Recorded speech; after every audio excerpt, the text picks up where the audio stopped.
Hello and welcome everybody to episode 3 of Nerds and Words. My name is Tim Allen 1337. I'll be your host today. With me, we have got Joe Never Fails.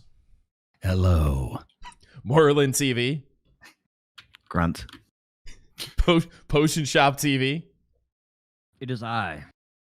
Today we're going to be talking about a couple different things, but mostly we're going to focus on the Heidel Ball. Was last night, this morning, depending on your time zone. Tomorrow, I don't know how all that works.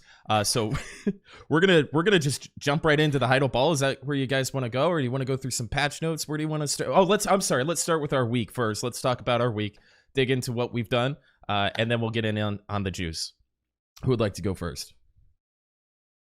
My week has consisted of grinding for the potion. I got 2 pieces. So one nice, more to go. dude. You were trying to go for all 3 this week, right? Yep. I've been What's the pretty last one lucky you so need? far, so hopefully that continues. Where's the last piece you're looking for? I need to go to Shikar Metropolis. Not bad. That's basically it. I'm Yeah, not impressed. bad at all. I am happy. I have no idea what I did this last week. I think I sat around town enhancing a bunch of random crap. It's all starting to blur together. I was just sitting here thinking that too. I was like, wait, what the hell did I do this week? Yesterday, I processed 200 black magic crystals so I could sell this cons card, so that's good. You got a cons drop? I got it out of a box like a month ago, one of the random calendar boxes. I opened it up and got a cons, so it's just been sitting in my bank. Yeah. What is this, 60 billion silver month for you? Yeah, about that. Just casual. It's pretty casual. I didn't even play that much this month, but I made about 60 bill. Not bad, dude. Yeah. That last Oasis stream, I thought it killed me. I thought I was dying. I woke up the next day and I had like pain in my neck and I was super tired. I didn't eat anything. Like we just played it for 16 hours straight. And I was like, dude, oh my God. I went to bed. I woke up, took 2 days off, just logged back in yesterday. Got nothing done this week. Nothing done at all. I grinded 250,000 Achman trash off stream. 8 tongue rat earrings and a bunch of other stuff. I made about 4 bill, and I turned it all into Kafras. What is that? That's taking up way too much of my background. Normally, that's not in the frame. I saw that, but I wasn't paying attention to it. Then I'm trying to go through my week, and it's just big yellow box. Sorry.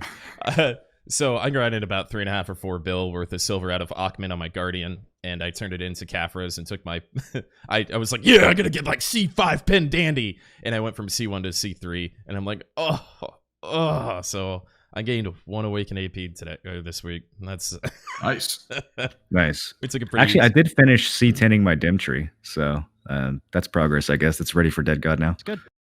Did you get any fulfillment out of that whatsoever? I'm just leaving mine behind. No, C10 is such a weak level. You don't even get sheet for it. I got like 1 hidden evasion and 10 HP for, 4.5 billion silvers. That was not cost effective. But once the armor finally comes out, then it'll all be worth it. Yeah. Potion, I think everybody's muted on your stream. In Wait, Discord. what? Yeah, I think nobody can hear us on your stream, is what people are telling me in chat. No, Yeah. we got to restart over again. I'm just kidding. Yeah, I don't think we like you that much. Yeah. I have a better idea. Let's just go back in time. Or maybe just wake up more than 5 minutes before the podcast and, get everything ready. I was saying this before. No, we I got... streamed earlier. I did stream earlier. I have a lot of things I'm trying to get done with it. I dropped the entire Heidel Ball structure today. You dropped the Heidel Ball? Yeah, I dropped the Heidel Ball. You're not the only one. No, I mean it's like I have a lot of things I'm doing on my side that's behind the scenes. I was saying this before we went live about Joe, that he's just on like a different plane of existence, talking about hey, we could just go back in time. Hey guys, let's just go back in time. We're there. Who's with me? All right, we should probably talk about something productive. All right, So- I fixed it. Okay. Hi everybody on Potion Stream and YouTube. What's up, dudes? Welcome finally. I think we just For I people got listening nothing to the else, audio version, basically I didn't have my sound fixed, so you guys probably won't notice this on the finished product. But yeah, I decided to fix my entire audio for my stream. Episode 3, by the way. Yeah. Let's go over just a couple of patch notes real quick, and then we'll get into the Heidel Ball juice. So we have the horse renting system. I was initially like really unimpressed about this, but the more I think about it, for like the casual player base that wants like a tier 8, you get like 100,000 silver or something for doing it, don't you? What's the payment to somebody who rents out their horse? It's 100,000 silver, and if you cancel it beforehand, it's reimbursed, so it's not a money transfer system. Yes. How long are you able to keep it or rent it out? I don't know the time periods of it. You have to. It has to be someone for a family. I think it's a week at a time. Yeah. So maybe somebody who has a free-to-play account that wants a tier 8, on EU, something like that, would probably benefit from not having to suffer a tier 5 horse. So I guess I could see some, for the more casual, the bell curve, if you will, right? We're probably the top 20%. Then there's 80% that are just casuals that maybe not even have a tier 8 or whatever. But I'm glad that they didn't put T9s in it. I don't smart. like it. Why? So they already give out enough. Don't they give out free T7s and T8s to new players every couple months anyways? I just think that the whole horse training system, there's such a what does the market for T7s and T8s look like right now? Are there a bunch listed? Is it sold out?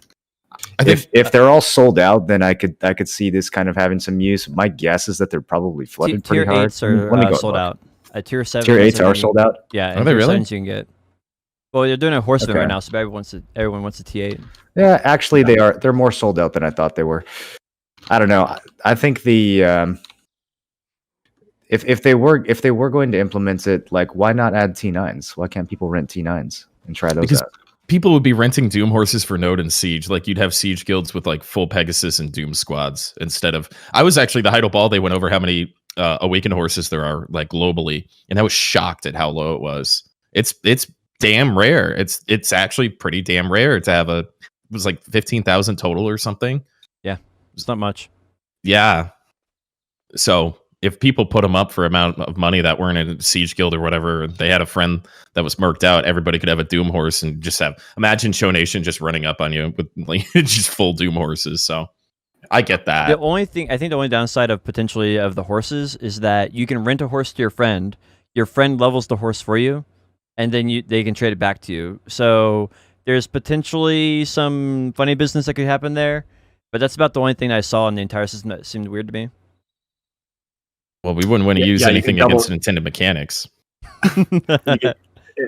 You can double dip on the horse. You can train X as many horses, then you can rent out. Can you rent out more than one horse at a time? I think so. So I think you could rent out 4 to your ult and have 4 training on a wagon, right? And then just trade them back to your main when they're done and sell them for profit, right? And double your AFK income or triple it. Yeah. I think one of the crazy things over time that we've seen is the change in life skilling. The horse market was destroyed when this first tier 7s got given out as attendance rewards, and the first tier 8s destroyed. So until the first Dream Horse events, we haven't seen anything but a flood on the marketplace for tier 8s and tier 7s. So they are controlling that part of the game instead of letting horse breeders be that super niche pay to win life skill that it was when the game 3 years ago. I remember that it was a very, very special thing to be a horse trainer in BDO, and it was a very small community. And now it's AFK life skill, and you make some money on the trade-ins and things like that. But nobody's I don't know if there are as many opportunities for people who are as seriously involved in horse training because of the free shit that they give us. But yeah. What do you guys think about the horse event itself? The horse event, you get horse drops, so you can get free T9 attempts. I think this is the third time they've done this event. I don't know if anyone's actually going to get enough of those for a free T9 attempt. The first time they did that event, it was pretty good. Lots of materials.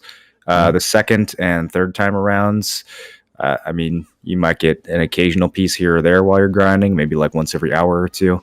I don't know if anyone's going to be making a full T9 attempt as a result of this event. I've already done one. I've already done one. I have 50 pieces from grinding. I don't even fish, just from grinding. I got 8 drops in 1 hour. Really? Where are you guys grinding? It's way better. Sikria. Ackman. I've maybe just I'm been grinding for my unlucky. potion pieces. I've done 24 hours, and that's enough for attempt and a half. It's a much more similar drop rate to the first time it came out in the game than the last time. The last time was irrelevant, and this time was I really didn't good. I didn't get nearly that many. I guess I was just unlucky. Yeah, it's really good. That's right. I didn't get many tongue grats, but I got a bunch of horse mats. I like it. It's the only time I already have a T9, so it's like the only time I go for another one is when they give me free horse mats. So I don't know. It's fine, whatever. And it creates demand for the other products in the marketplace. How about bartering? Ooh, so bartering, they basically changed the amount of times you can do it. They added a point system, and if you have a value pack, you get more points. So you can basically do, the long story short is you can do 2 barters without a value pack and 3 barters now with a value pack, where previously it was 3 without a value pack and 4 with a value pack. I think is my understanding of it before. Didn't they? Yeah, they reduced it again. This is like the second or third time that they've reduced it. So it seems like they still feel like bartering is overpowered, and they actually mentioned this briefly in the Heidel Ball. I didn't have time to go all the way into it, but didn't they talk about how they kind of think bartering is overpowered? Yeah. Yep. I think the problem is it doesn't change the profit per hour. It just changes how many hours you can do it, right? So now, normally it takes maybe an hour or an hour and a half, depending on how fast you're doing it. So you still get to make good money, but it's just not near as long. So that's sort of like the problem, right? It's like they didn't really change the income per hour. If they're truly complaining about the income per hour, they didn't change it. I don't think that they need, like, if something is very, very valuable, but you can only do it for an hour a day, I don't think that's bad for the game. Like, I don't think they necessarily need to nerf the silver per hour. If they just nerf the amount of times that you can do it, that seems kind of fine to me, actually.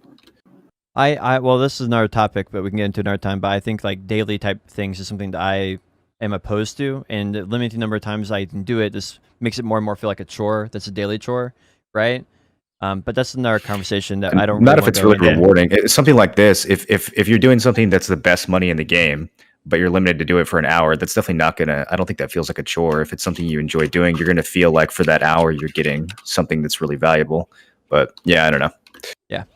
From my chat, there's a lot of people that use bartering as like they'll either remote in or they're sitting at work and they have a laptop off to the side or something like that. And they're still able to be relevant in making gains while doing something semi AFK or something. And for them to limit how many times they can do that, I've gotten a lot of frustration from my chat and the people that I know that do that by that change. But again, it is really good money, and maybe limiting how many times you can do it instead of the money per hour might be the right way to do it. I don't think looking at that like a daily is the right mindset. I think the bigger problem here is that they have an inflation problem and they're blaming it on bartering. I think is what they're doing.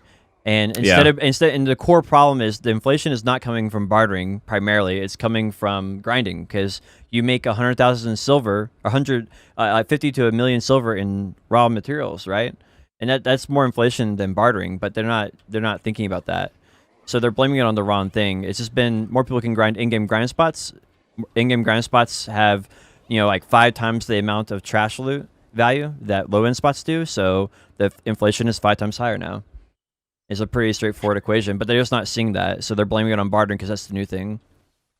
I've never seen them talk about inflation in regards to bartering. I think that it's more like, so in the Heidel Ball, Jahikam literally says that grinding should be the best activity because it's the most intense, which I think is kind of silly, but that's their philosophy. So as long as that's their philosophy, anytime there's a life skill that can, surpass what you can make from grinding, it's going to get nerfed. I personally don't agree with that. I think that's silly. I think there should be a variety of ways to play the game. That's one of the things that makes Black Desert so appealing.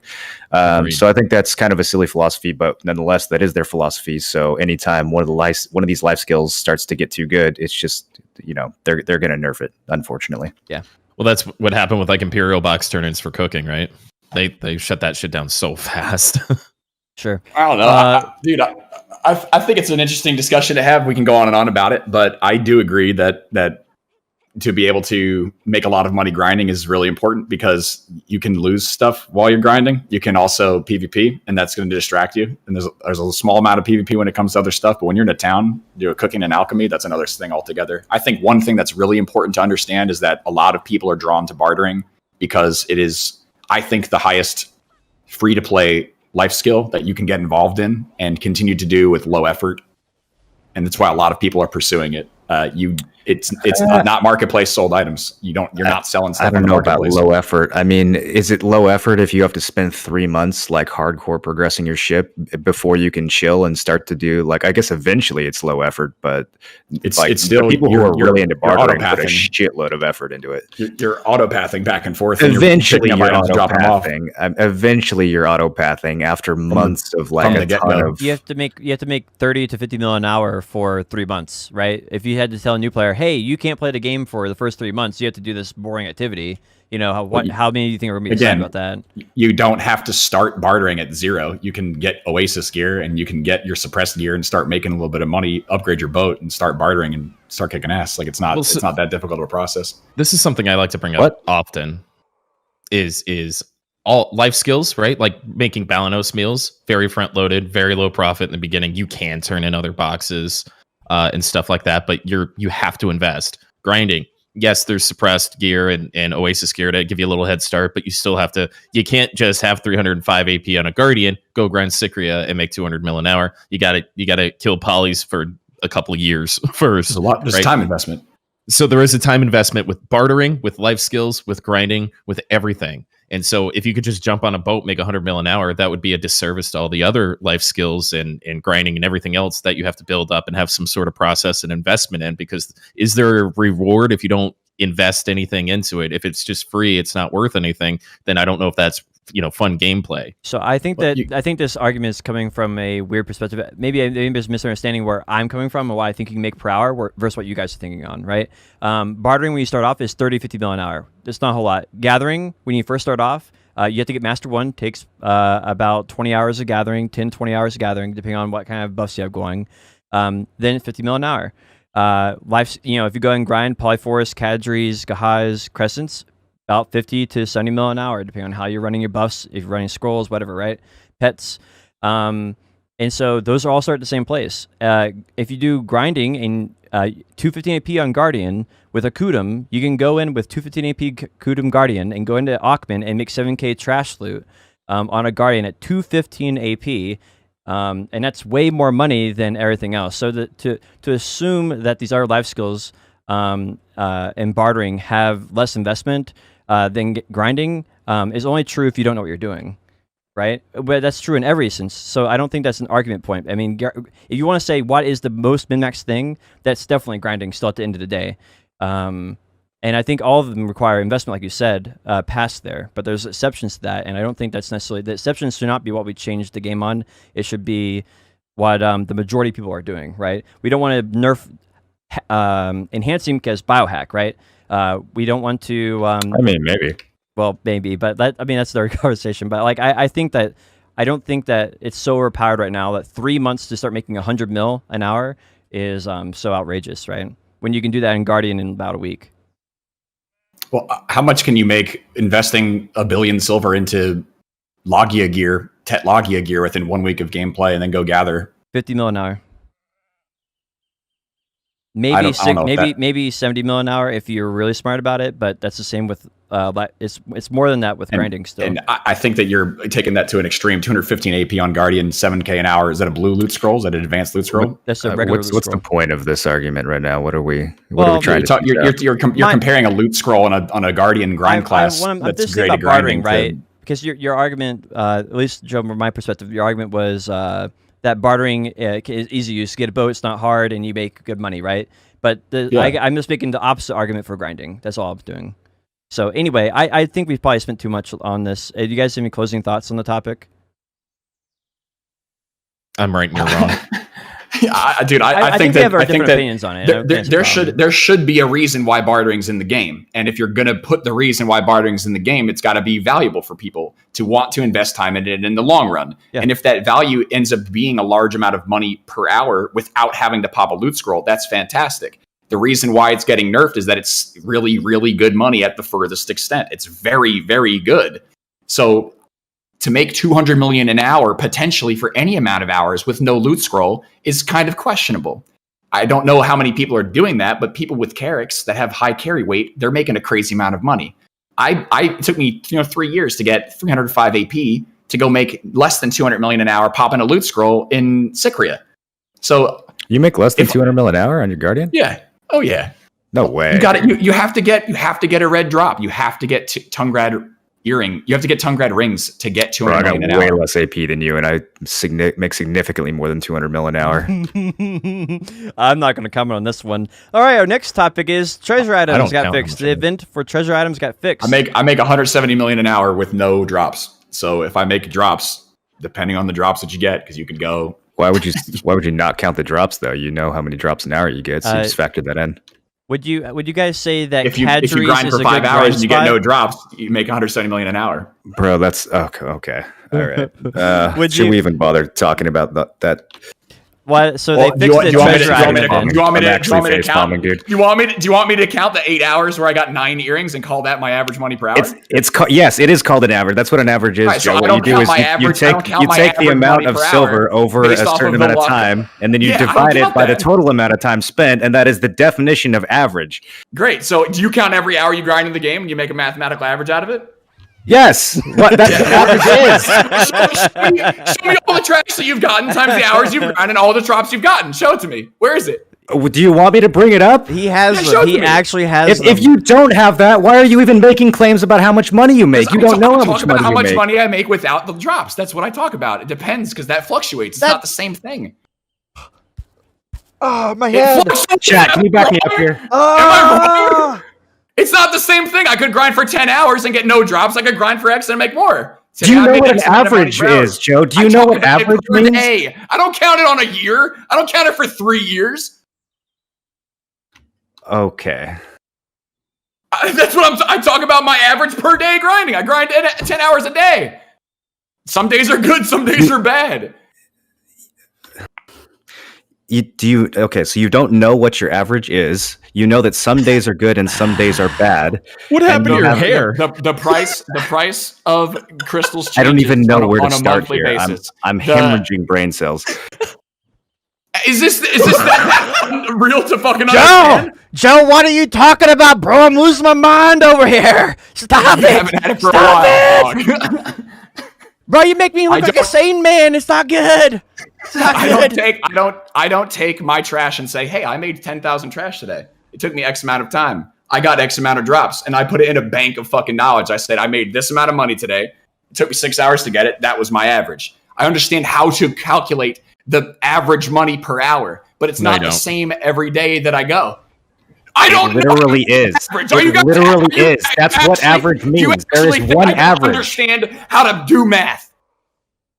Joe, if you Fuck you, Tim. Get that shit out of here, dude. if you make 200 mil an hour one day and 250 mil an hour the other day, you average You those combine it. together and you get Exactly. 225. The average When is I the talk same on about my both money days. per hour at any The grind average spot, is the same. I don't talk about the drops. I don't add them in. I say this is what I make per hour reliably without drops. I feel like that I'm talking to a changes. brick wall. Should we just move Yeah. on? So it's the Kadri's same is a math, good dude. grind spot. Kadri's a good grind spot. They have an average loot there as well. And this week they added a new item, and it's actually the Bloodwolf potion piece. So they re-enabled the treasure event. They re-enabled the treasure event, and the treasure event is now active for 2 weeks. And you can get that for the next 2 weeks. So that'll be until the 10th, I believe. And you, so if you're looking to grind the map, there's new places to grind the map.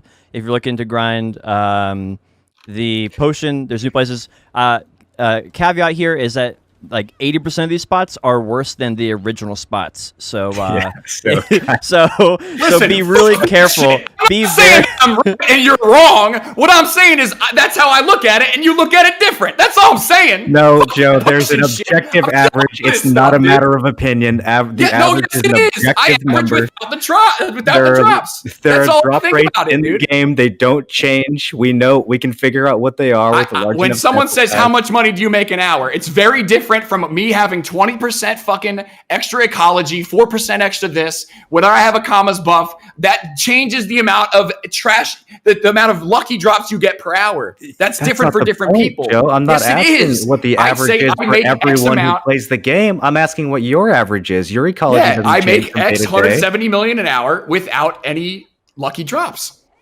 This is better than the Heidel Ball. This is the best juice ever. That's how I look at it. I'm sorry if you don't want me to. I don't count my shit. I couldn't tell you what it would be otherwise. Yeah. Okay. I don't That's count all my I can shit say. either. That's why I'm That's mad. all I can say. It's That's just all I can say. shit. I don't know. No. I don't count my fucking drops. You don't know is the answer. That's where That's this what I'm conversation saying. should have ended. That's what I'm Is saying. you saying you don't know how much money you're making. Okay, I'm glad we agree. Now let's move on. I don't know how much So, I make an hour in with drops. Joe, how would you feel if they nerf Guardian by 20%? It's still going to be one of the strongest classes in the game. All right, for our next topic, since that wasn't our next topic, they added magical haystacks and magical chicken feed. So, do you guys think this will Yo, change can we get to the egg ball? and Fuck milk? this. That's why I'm What trying is to get to the this? next topic, Joe. Let's go. What do you guys think about this? Anything? Nothing? All right, Heidel Yeah, Ball. it's a good way to get more milk. And this, okay, Yeah. cool. Valk Hopefully it's buffs. okay. Valk got some good buffs this week. Yeah. Yeah, they did. That's a little scary. It is. I feel like Valk was not underpowered before. I feel like they're just underplayed, and they keep getting buffed, and they're secretly becoming the strongest class in the game, and nobody knows because nobody ever fights Valkyries. Suck Valk is strong. Suck Valk has crazy bursts. I think there's two different things, right? It's not really a fun class to play, in my personal opinion, which is why it's underplayed. But then they're buffing it to make it more popular, right? But it just needs lots of quality of life, right? If they're going to change something, it needs to be quality of life to make more people play it, not buffs. What else was in the patch notes? Was there anything else I missed? Not really. We can move on to the ball. Okay. I don't even know where to start with this.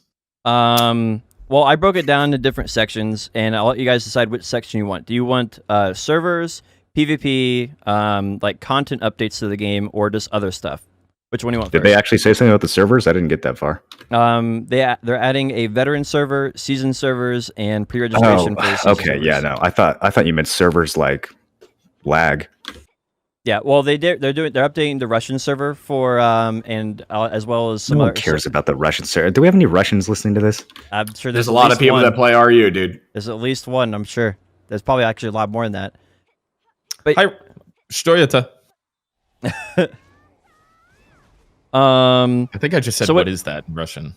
which one do you want to start with? I PvP? don't know what you said.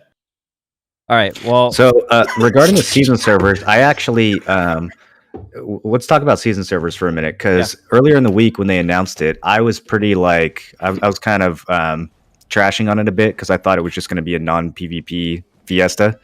But they actually have an Arsha season server that's coming out with the other ones, so I think it's going to be fun. I'm actually going to participate.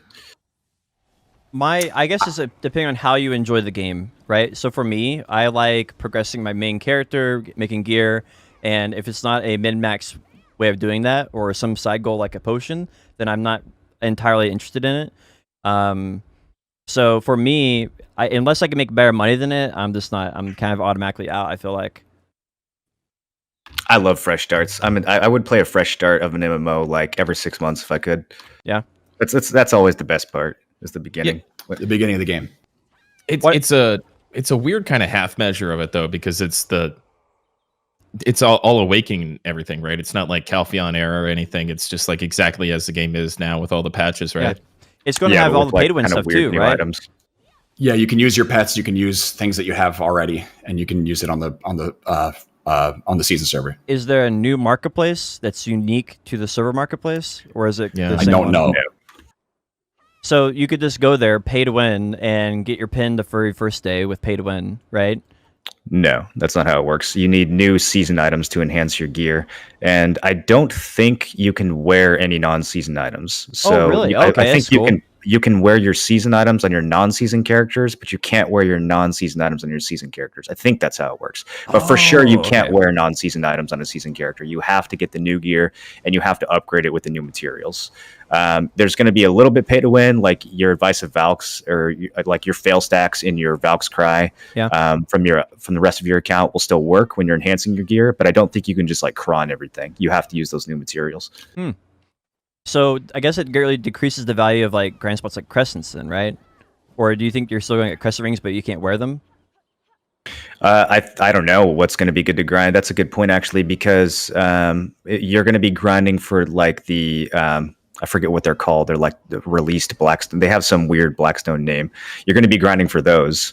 Right. And who knows what the drop rates will be. Maybe there will actually be viable grind spots, other than Polly's Forest for new players. Maybe it will actually spread out a little bit. Bogans, again. I don't know if any place is going to be viable on the season servers at all, Arsha or otherwise. I wonder if Arsha will have the drop bonus too, or if it's just going to be for just PvP. You got how many servers are? I don't know how many servers are on KR, but you're talking about no PvP on the normal servers. Yeah, and then everybody else who wants PvP fighting over the Arsha servers. I feel like they'll probably do is it's going to be great, dude. The Olvia ones. Right? It's going to be amazing. It's going to be intense as hell. It's just I covered this for like 2 hours today about the season. I think this is an unbelievable opportunity for them to have actually created that WoW Classic type brand new server feel. Huge missed opportunity. Because what they actually targeted was making a more comfortable, low-effort, daily quest-based grind that will get you further than you would have on normal servers. But if you were to play the game super hardcore, you can go way further than you're going to get at the end of seasons. So for involved players, you're griefing yourself. And for less involved players, you're going to get nice stuff because you end up with a pen Kaposha earring or pen Kaposha ring as your choice. You get to take one piece of Tuvala gear, which is like you end up with a weapon or armor, I think. And that weapon or armor is character-based, but the accessories are family-based.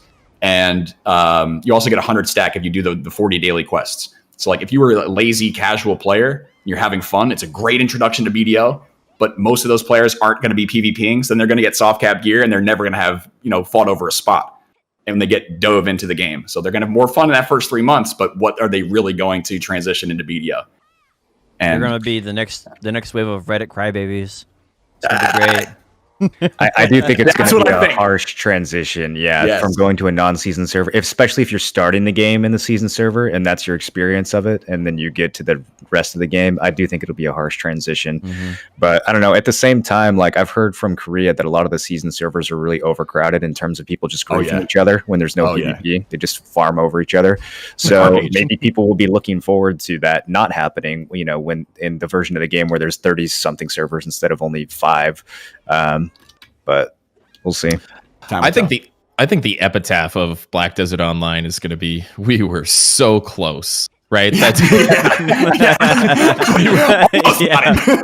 we were just every single way. We were just, oh man, we're really close.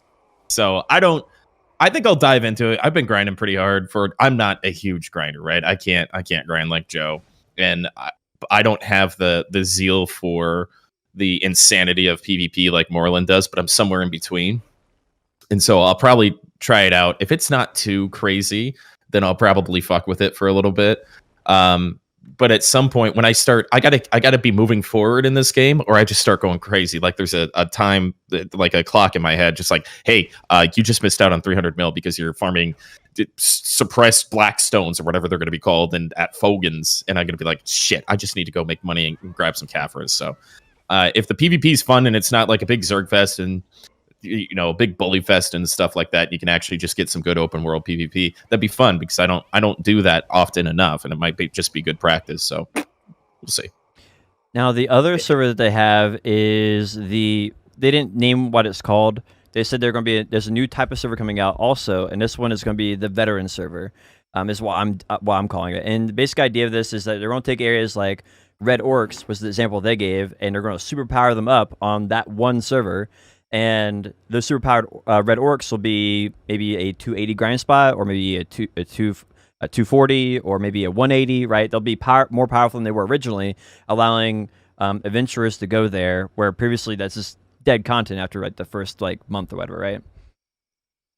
This is really cool because we were talking about this with ESO earlier this week. That idea of one Tamriel in BDO for endgame players, so you can just go anywhere in the world and all the mobs are endgame, which is a really interesting concept. I think that's really cool.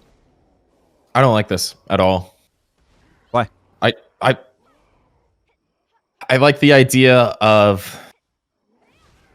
I don't know how they're going to balance it, right? How the map is like. I don't know why I don't like this, but I think what really turned me off internally and forever internally and eternally is World of Warcraft recycling their fucking content over and over and over and just being unapologetic about it. Where I don't really, the WoW Classic was something different where they're like, hey, we're doing this anyway. Why don't we just have a fresh start? That was a good idea because that's what they were actually doing. But when you just like start going, hey, so here's these mobs that are sitting here and you guys are crying for something new, so we're just gonna like the drill just starts coming out, right? Yeah. What do you say, Moreland? Armchair development? It just feels lazy to me. I feel Right, like the problem is that it's a really sorry excuse for trying to figure out how to balance out the old quest lines along with making new grind spots interesting, right? Because like I think that's the only potential downside of it, right? Because if you ask me, would I rather have Abandoned Monastery reworked, or would I rather have it be a 280 grind spot and not reworked? The answer is always reworked every single time. Yeah, And we're going back to these places too. We're getting knowledge, right? We went back to get knowledge, then we went back to upgrade our knowledge, and then quests came out. So we went back through there a couple of different times to go do original quests. I just don't think Serendian Fogans needs to be a grind spot.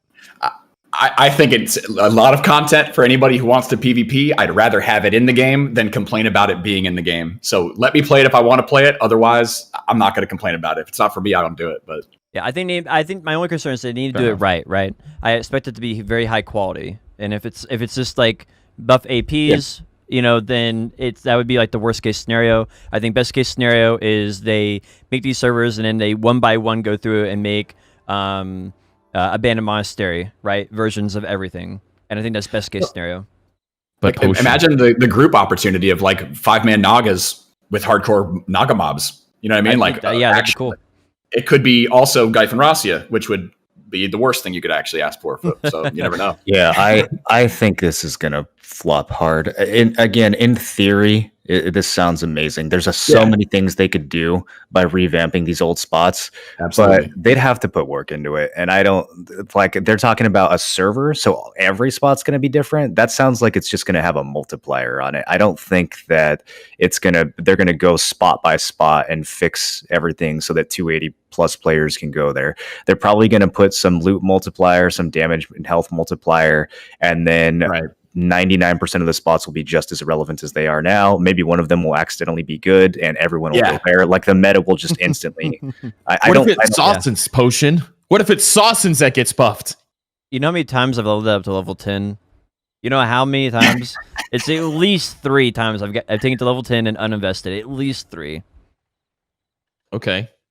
I mean, I would like it to be better, but I don't think what they're doing right now on that would be. I if it's good, I'll try it out. That's all. I think this is going to be wall climbing. I think they want to bring we'll back, never see it.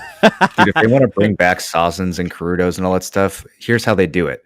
Just make the season server an actual fresh start in the Calphian era with super hard leveling like it used to be, and then we'll just play BDO Classic and we'll get to do it all again. Hey, that's a good idea. So you didn't get to the end of the Heidel Ball, and I don't want to skip too much here, but it's so relatable to exactly what you're saying right now, and what we were so close, right?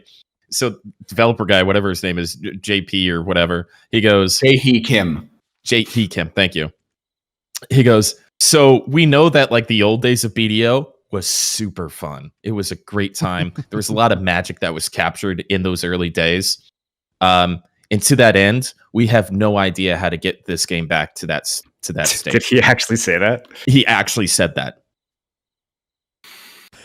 It's a sad moment. What is it about MMO devs? What is it that every MMO dev can't figure out why their game was good? Is every good MMO good on accident? Like, is that what we're starting to learn over the years?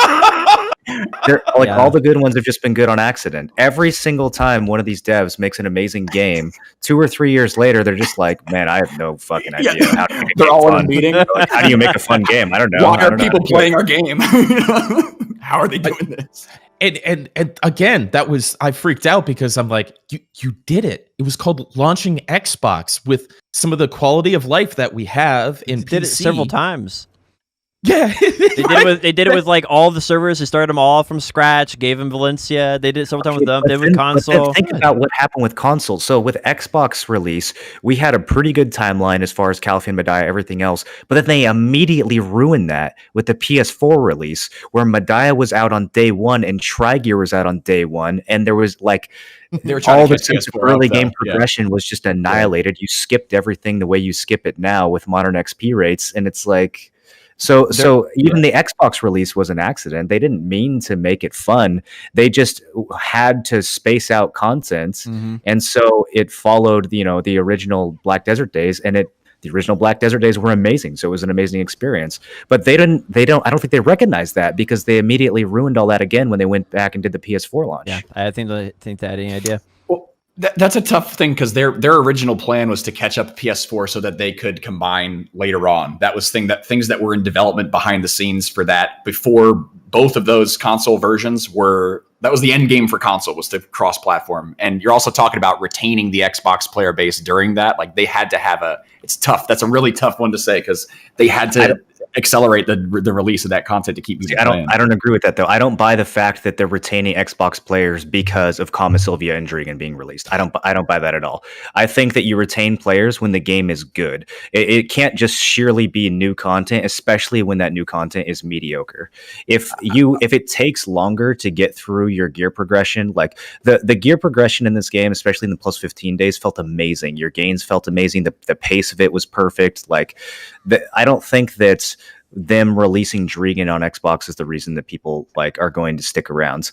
What they should have done is they knew that they were going to do a PS4 release. They should have planned it out so that the Xbox releases were more stretched out. Like when we played Xbox, no one was sitting there thinking like, oh man, like we really need new content. This is getting stale.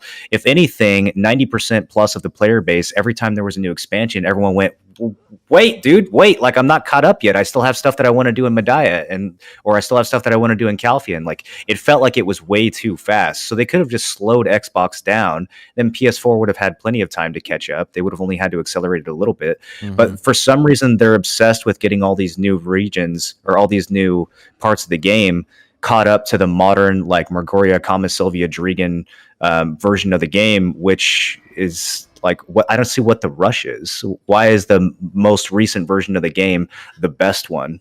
So like Mike, obviously there's previous eras of the game that were, I would say, objectively better than this one. I have a guess why they're doing that. I have a guess on that. So I think the reason they're probably doing that is because they don't have as much manpower, and so if you have to maintaining a PS4 version, an Xbox version, a PC version, a Korean version, a Global Lab version, that's a lot of different versions. Not meaning how many others are there out there, right? So I think they're trying to get everybody on the same patch because then they only have to have Korea, Global Lab, and everyone else, right? And I think that's just it. I just say manpower and save money. So they paid maybe not the developers, but the publishing arm of PA paid a lot of attention to what people were saying about the launch of Xbox, and you stepped on anybody's toes. And I made a video about this, an op-ed video about this, and all they said was Awakening. Why did this game release without Awakening? They were furious. All these Papegas were furious. So you got this bell curve, which was it's normally 20-80-20 or 10-80-10. And it was way scaled up. It was like this vocal minority that just kept going Awakening. And we're having some of the best PvP ever in BDO, having these pre-awakened wars, Arsha versus Squirt Squad. And it had all this visibility. It was, Morlin and Vert and me, right? Just streaming all this just amazing PvP. We're having a great time.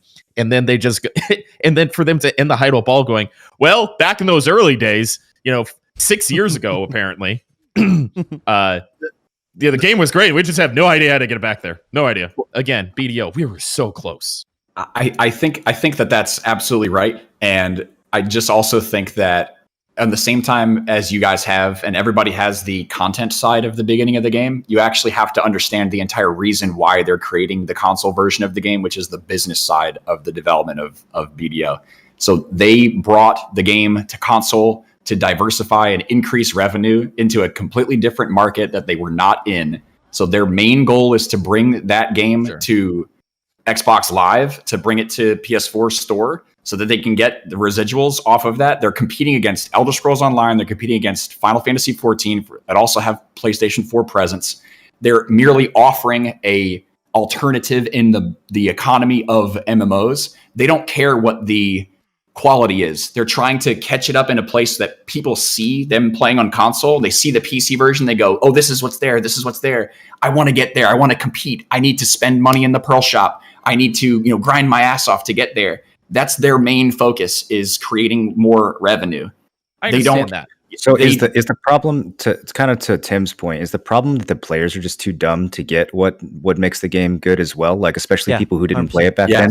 Because Yes. when I actually remember an article, maybe someone in chat can pull this up. I remember an article that some idiot at like Kotaku or one of these garbage websites wrote, where they said Black Desert console released with 3 years of missing content. Yeah, And they were panning the game because it was a fresh start server. And it's like, WoW Classic released with 10 years of missing content. Like, what kind of absolute dog shit take is that? Right, but so the point I'm trying to make is I can't imagine. I don't know why he made that statement. I don't know how active you have to be in not paying attention to your game to not know when, especially with the context of coming out with the seasonal servers, to not figure out how to bring the magic of the old days of BDO back. I mean, they're literally like, it's right there. It's right there. All he has to do is like put it together, just that much more. Much more. My biggest and if you paid surprise attention to any of this, Yeah, I don't know if that's what they are after at this point in time. Now the game. then why make that statement? I hear you.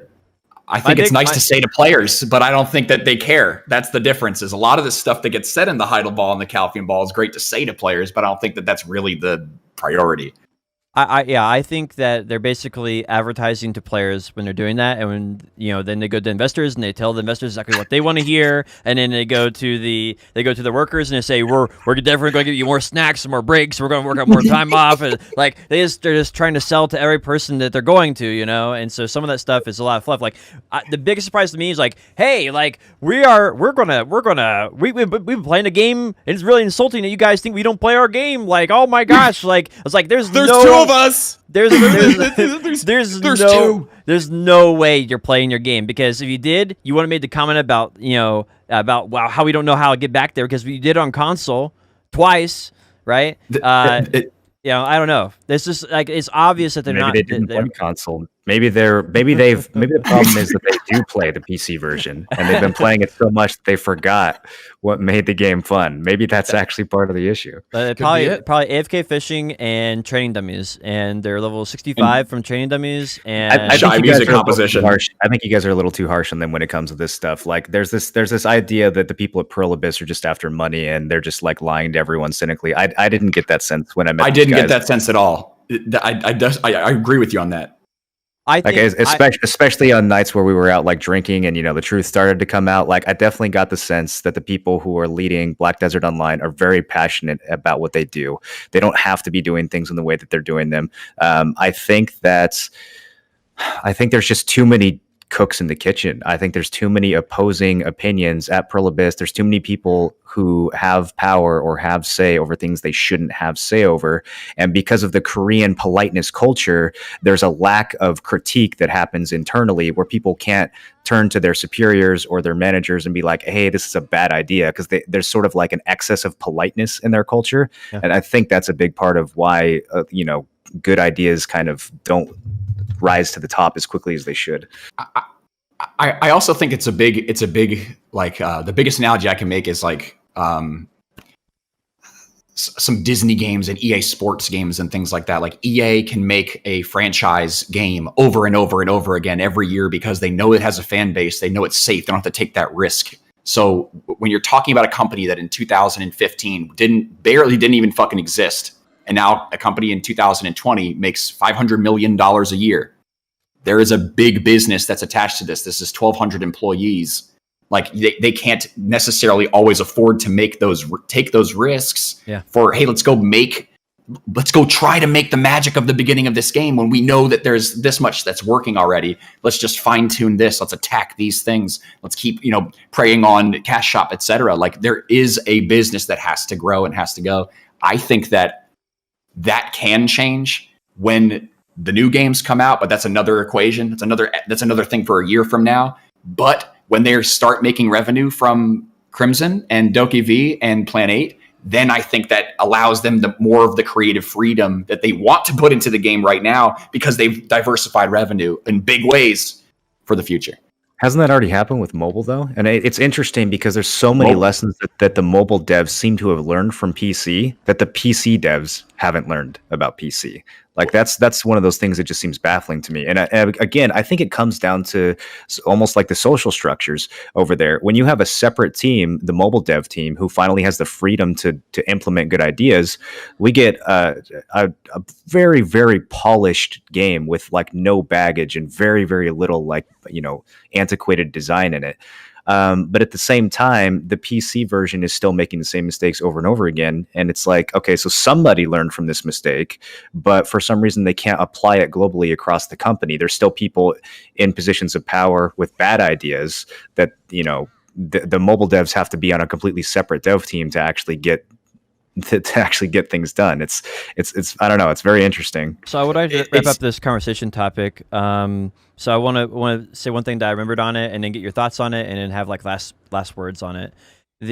So Jay said in his conversation that we're trying to balance what Pearl Abyss wants and what the players want, right? And I think that speaks true to what his problem is right now, right? The Pearl Abyss pushes objectives like, hey, you need to release a new class, a new area, more pay to win, some of these things we don't like, right? And then the players are saying, but we need this type of fun things in the game. And so there's like a give and take there, I think, that he's struggling with. And there's been several times, this I don't know the exact numbers of this, but they basically, after they did the balance changes, right, and everybody hated about 2 years ago, right? That was almost the exact month for the start of the development on Crimson Desert. So it was like, and then that was led by the guy who made Pearl Abyss, right? He's like, hey, I don't like what the players don't like the balances. Like, they're all mad about PvP. We're just going to give up, throw up our hands, and we're going to make Crimson Desert, and it'll be the perfect PvP game, right? I mean, I don't know if that's going to be a true statement or not, but like, it seems like they just threw up their hands. They took a portion of the Black Desert team, started working on that, and grew it after they took whatever they took. And then again, we know for a fact that the guy who made Shadow Arena was part of the Black Desert team and had about a 50 to 80 man team, and that's all been divided off now to make Shadow Arena. And so Black Desert, I think, has been. That's not true. Who do you think made Shadow Arena? That's not true at all. There's a person, misinformation shop. There's a person inside Black. They came out with a full Korean post on it. About the person I know who he is. I've met him twice. He was working on console before Shadow Arena. He did not have an 80-man PC team. So nobody has an 80-man PC team. The projects they were working on beforehand was console. Then he worked on revamping the storyline for the game. So he worked on reworking. Can we get some real quick facts out here? He was the developer that created Savage Rift for us. Let's just throw that out there first. The main developer of the Shadow Arena standalone game was the creator of Savage Rift, and he's a homie. And shout outs to my dog. I'm not sure if that's true either. I think you're mixing two different people. No, they're talking about Shadow Arena. They had a standalone game. Not the creator of Shadow Arena, Joe. I know who you're talking about. That was Shadow Arena. The main developer was the guy that did it. He wasn't the main developer. Anyway, my point is that I read an Invin Global article. How they introduced us. I read an Invin Global article about this, about the guy developing Shadow Arena after they did their Probus Connect event, right?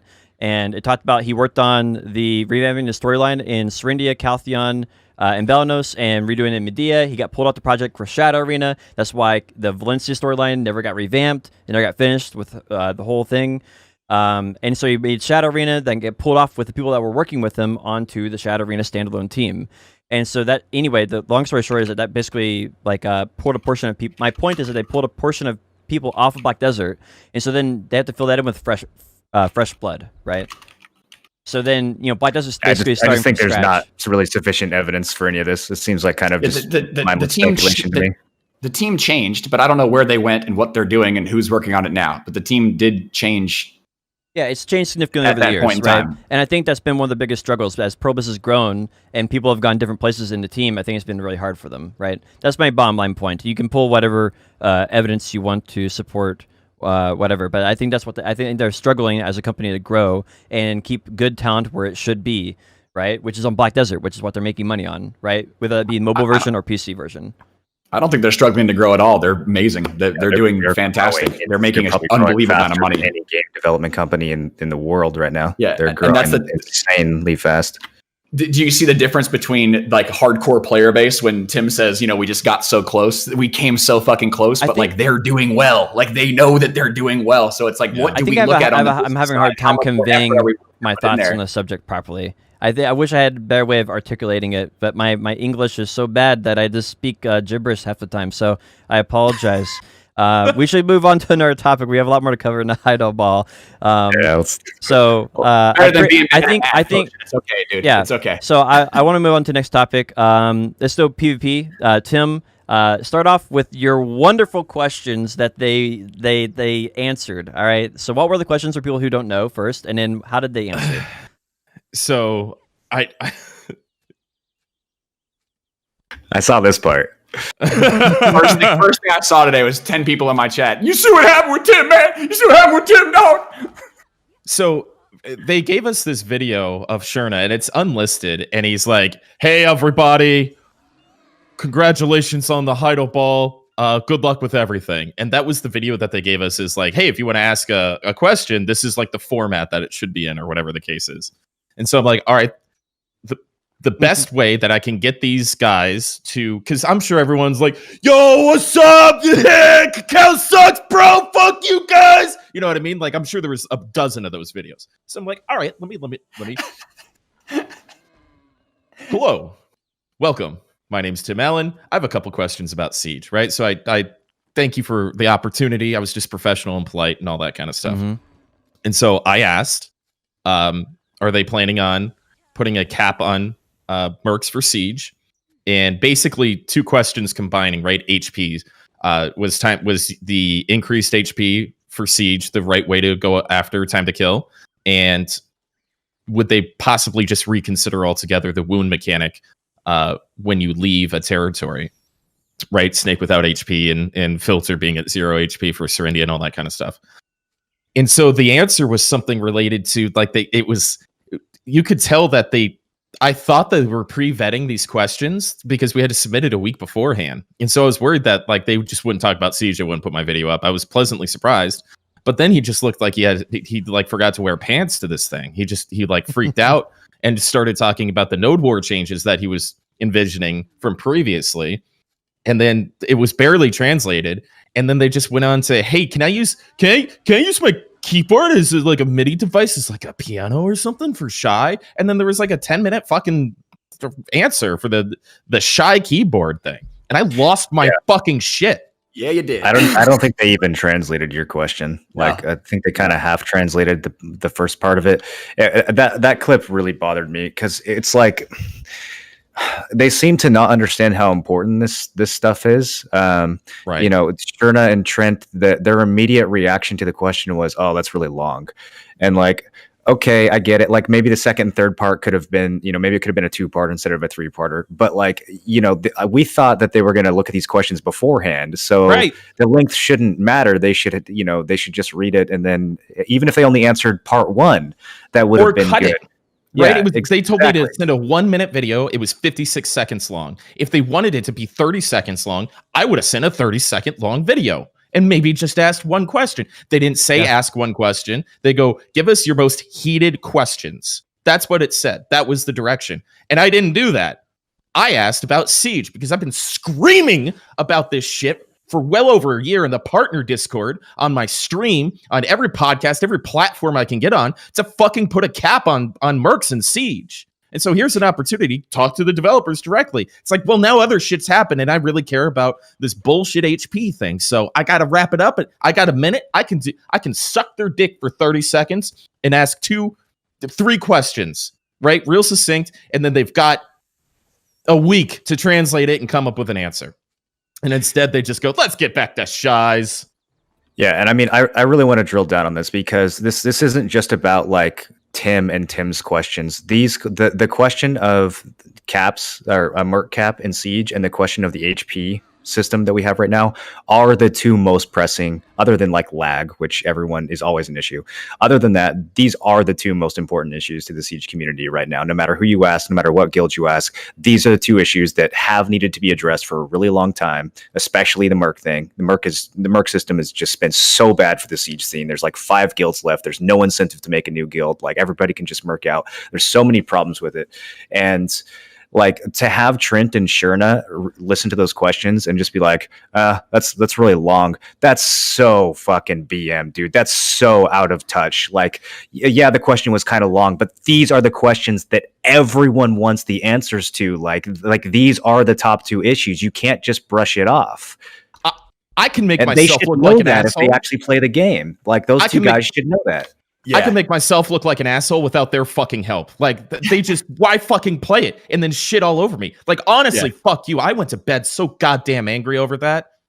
I saw the clip originally and I looked at it and I was like, oh, Tim's pissed off about something. Oh, here we go. And then I watched the full breakdown of it and I go like, wow, like that's just a perfectly justified fucking reaction when you're talking about a person that plays this game that seriously. Yep. And it's so wild because the 1 to 5% of players that play this game harder than everybody else are the ones that are involved in this one question alone. And you've got the 95% of other people that play casually. And you got to take care of those people that play this game competitively because it is the most exciting PvP open world fucking large scale game in the world. You have to fucking take care of it. That's why everyone else is working, right? Everyone else is working hard to get to where we're at. And if it's not worth their time, then it's a huge demotivation, right? Okay, so real quick, I just got a DM from one of the Korean players who said that Jae Kim actually did say that they were going to reduce the number of mercs. Did that get translated or did that get lost? Participants. They said we are considering the amount of participants or something. Yeah, yeah. It was poorly translated and it was just walked all over. This is a good transition into the next topic. So they talked about revamping node wars and how that works. The way it's going to, like, this is the rough example that I got from it. Maybe you guys interpret it differently. That they're going to think about changing what kind of people, how many people can place on a node, right? Participants, and then they're going to talk about like if you take Sawsons, then maybe next week you can take the node for Elrics, and then next week you can take the one for Helms, right? If those are all different nodes, you can kind of go in a line and then own a section of a territory, but they have to all be connected, and that's what their kind of vision was for node wars. It's basically if you're new, then you get to place anywhere is sort of the idea. And I'm not really sure how this is going to work, but that's kind of the idea that I heard from the presentation. What do you guys think? Any rework to Node War at this point is just a big like Band-Aid. It's just question mark. That's kind of just what comes to mind. Like they've reworked Node Wars several times in the past. All of them have been failures. They've had theoretical reworks that they've announced several times that have not come out, such as Conquest War. The T1 rework wasn't a failure. That was in the hard caps and stuff like that. That's some of the most that people really fucking love that. Yeah, I mean, other than the human damage thing, I would agree. I think I think that they could actually continue and maybe make 2 or 3 brackets of Node War, or something like that. But yeah, I mean, I don't know. Like I remember when they announced the big Conquest War, the big Valencia versus Calphian, we're deleting Medaya Castle thing. It's like, until this stuff gets added to the game, I have no feeling about it. I'm just numb to it.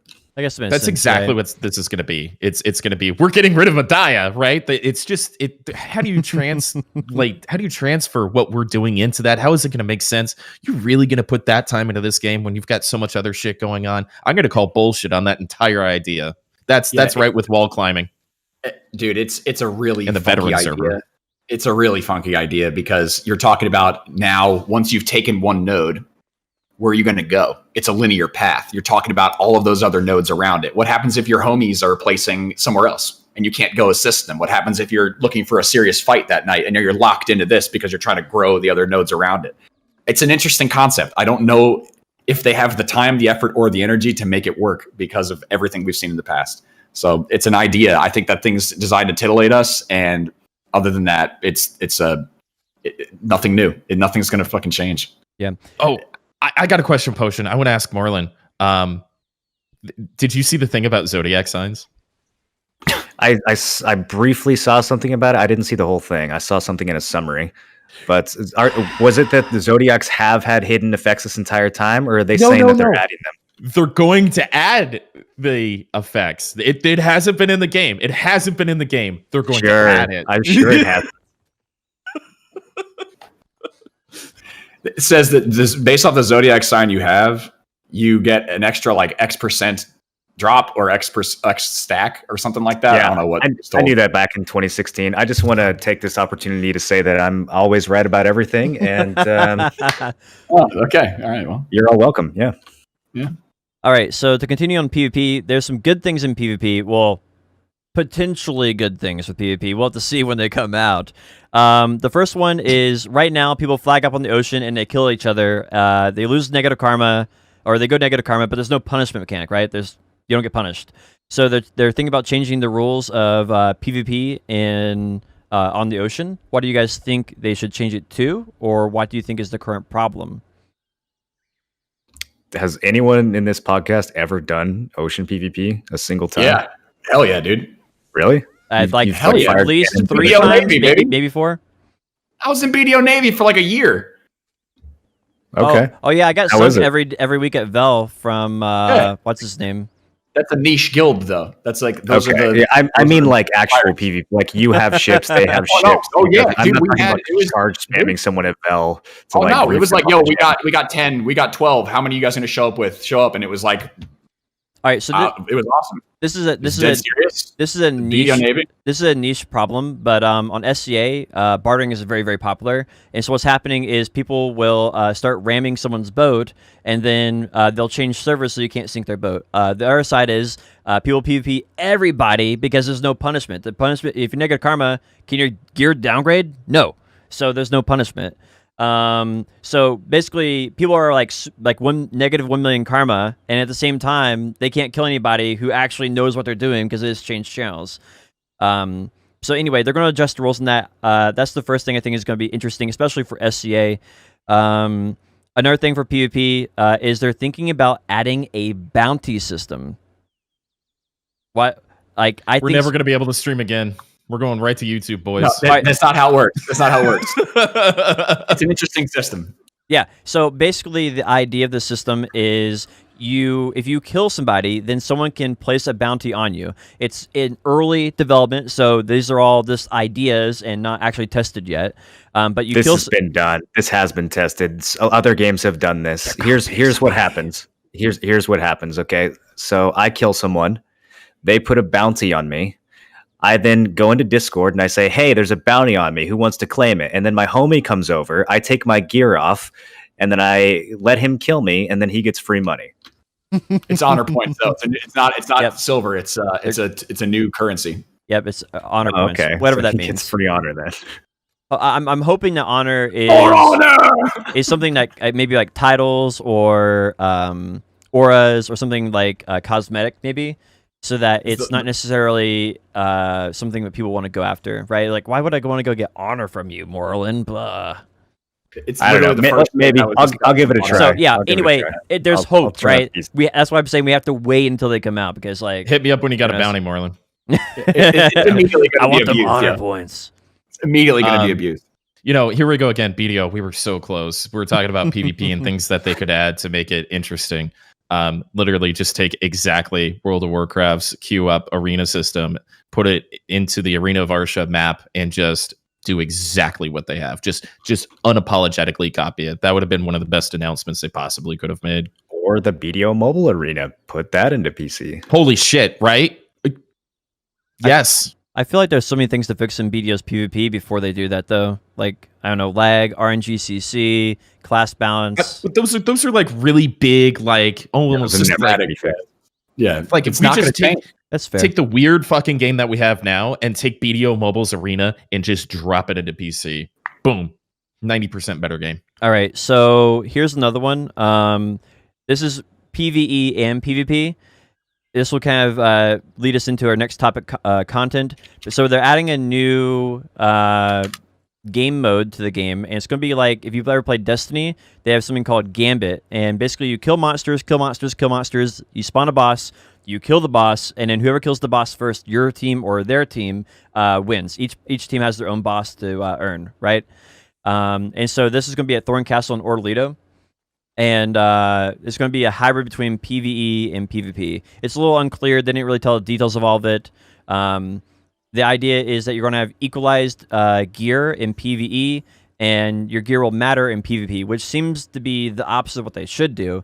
It seems like it should not matter. It should matter in PvE, but not matter in PvP, in my opinion. I think it should matter in both. We're Yes. playing a game with years of progression. Your gear should work, but I'm okay with it. I'm open to it again.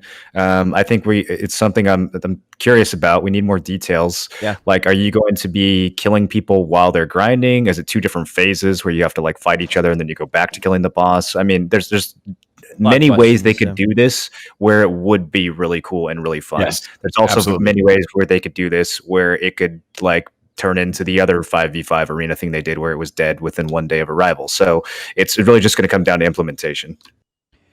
Where's the core of the gameplay? What is it going to be like? Is it going to be ruined by gear disparity? From the things that I heard, the two things that were really interesting was that it's random teams.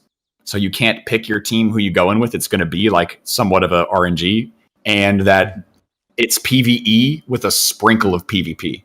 That was what was told to me in chat. So it's interesting to think about, but it's way too early to tell. I think this is the most, it's a really interesting. I think of all the things that they listed, this is the thing I'm most excited about because it's the first real piece of new content. Like it's actually new. It's not a new class. It's not a new area. It's not something we've seen that's changing something else. It's actually brand new. So I look forward to that. Actually brand new. That's definitely the type of risk they should be taking, whether it works out or not. I'm glad that they're trying. I am at least glad that they're trying. That's true. You got to support that. And if it's great, it's great. If not, we got to try to give it good feedback, but I'm happy they're taking the swing. So I have Shadow Arena PTSD, and my concern is that if it does well, they'll just remove it from the game and make a new game. Oh yeah. we'll have Thorn Castle Arena come out in 2021. Too soon. So let's move into the content. There's a couple. They announced a lot of content stuff. The things that are relevant for NAEU are we already talked about the server, right? The new season server coming out. The next thing after that will be Black Star Armor and the Creo versus Papu Island, which nobody cares about. But Black Star Armor is coming out before Orlito. I think they pretty much confirmed from our last conversation, Joe, and we talked more about this offline in person, is that the Dead God armor will be the chess piece, right? If you listen to the conversation and how they said it, is that it will just be that one piece for Dead God and it won't be other pieces. So how does that work? By the way. How do we get Odalita, or how do we get Dead God armor without Odalita? I thought there was a drop at the 270 spot that you needed. So Black Star Armor is the same as Black Star Weapon. You just repeat the exact same quest, fight the exact same boss, and you get Black Star Armor this time instead of Black Star Weapon. There's some like one quest vendor that gives you a different. You get to pick which one or something. I don't know, but basically it's the exact same quest line from what I understand. Yeah, Can but you we're not not talking capture about Black Star armor. We're talking about upgrading Dentry and Red Nose. I thought there was a drop that you That needed. will probably from come out with Orlito because they did not mention that with the release date. They said. I think you need that no matter what. Even if you're using a Black Star armor, you need that item. I thought there was something that you had to grind for that dropped that combined with C10 pen dim tree to get it. Yeah, that either way though, you can use a C10 dim tree, you can use a C10 red nose, or you can use a pen Black Star armor, but you still have to combine those with the item that drops in Odalita. Yes, so Armored Dead God will not be coming out. That's separate from Black Star Armor, right? Oh, okay.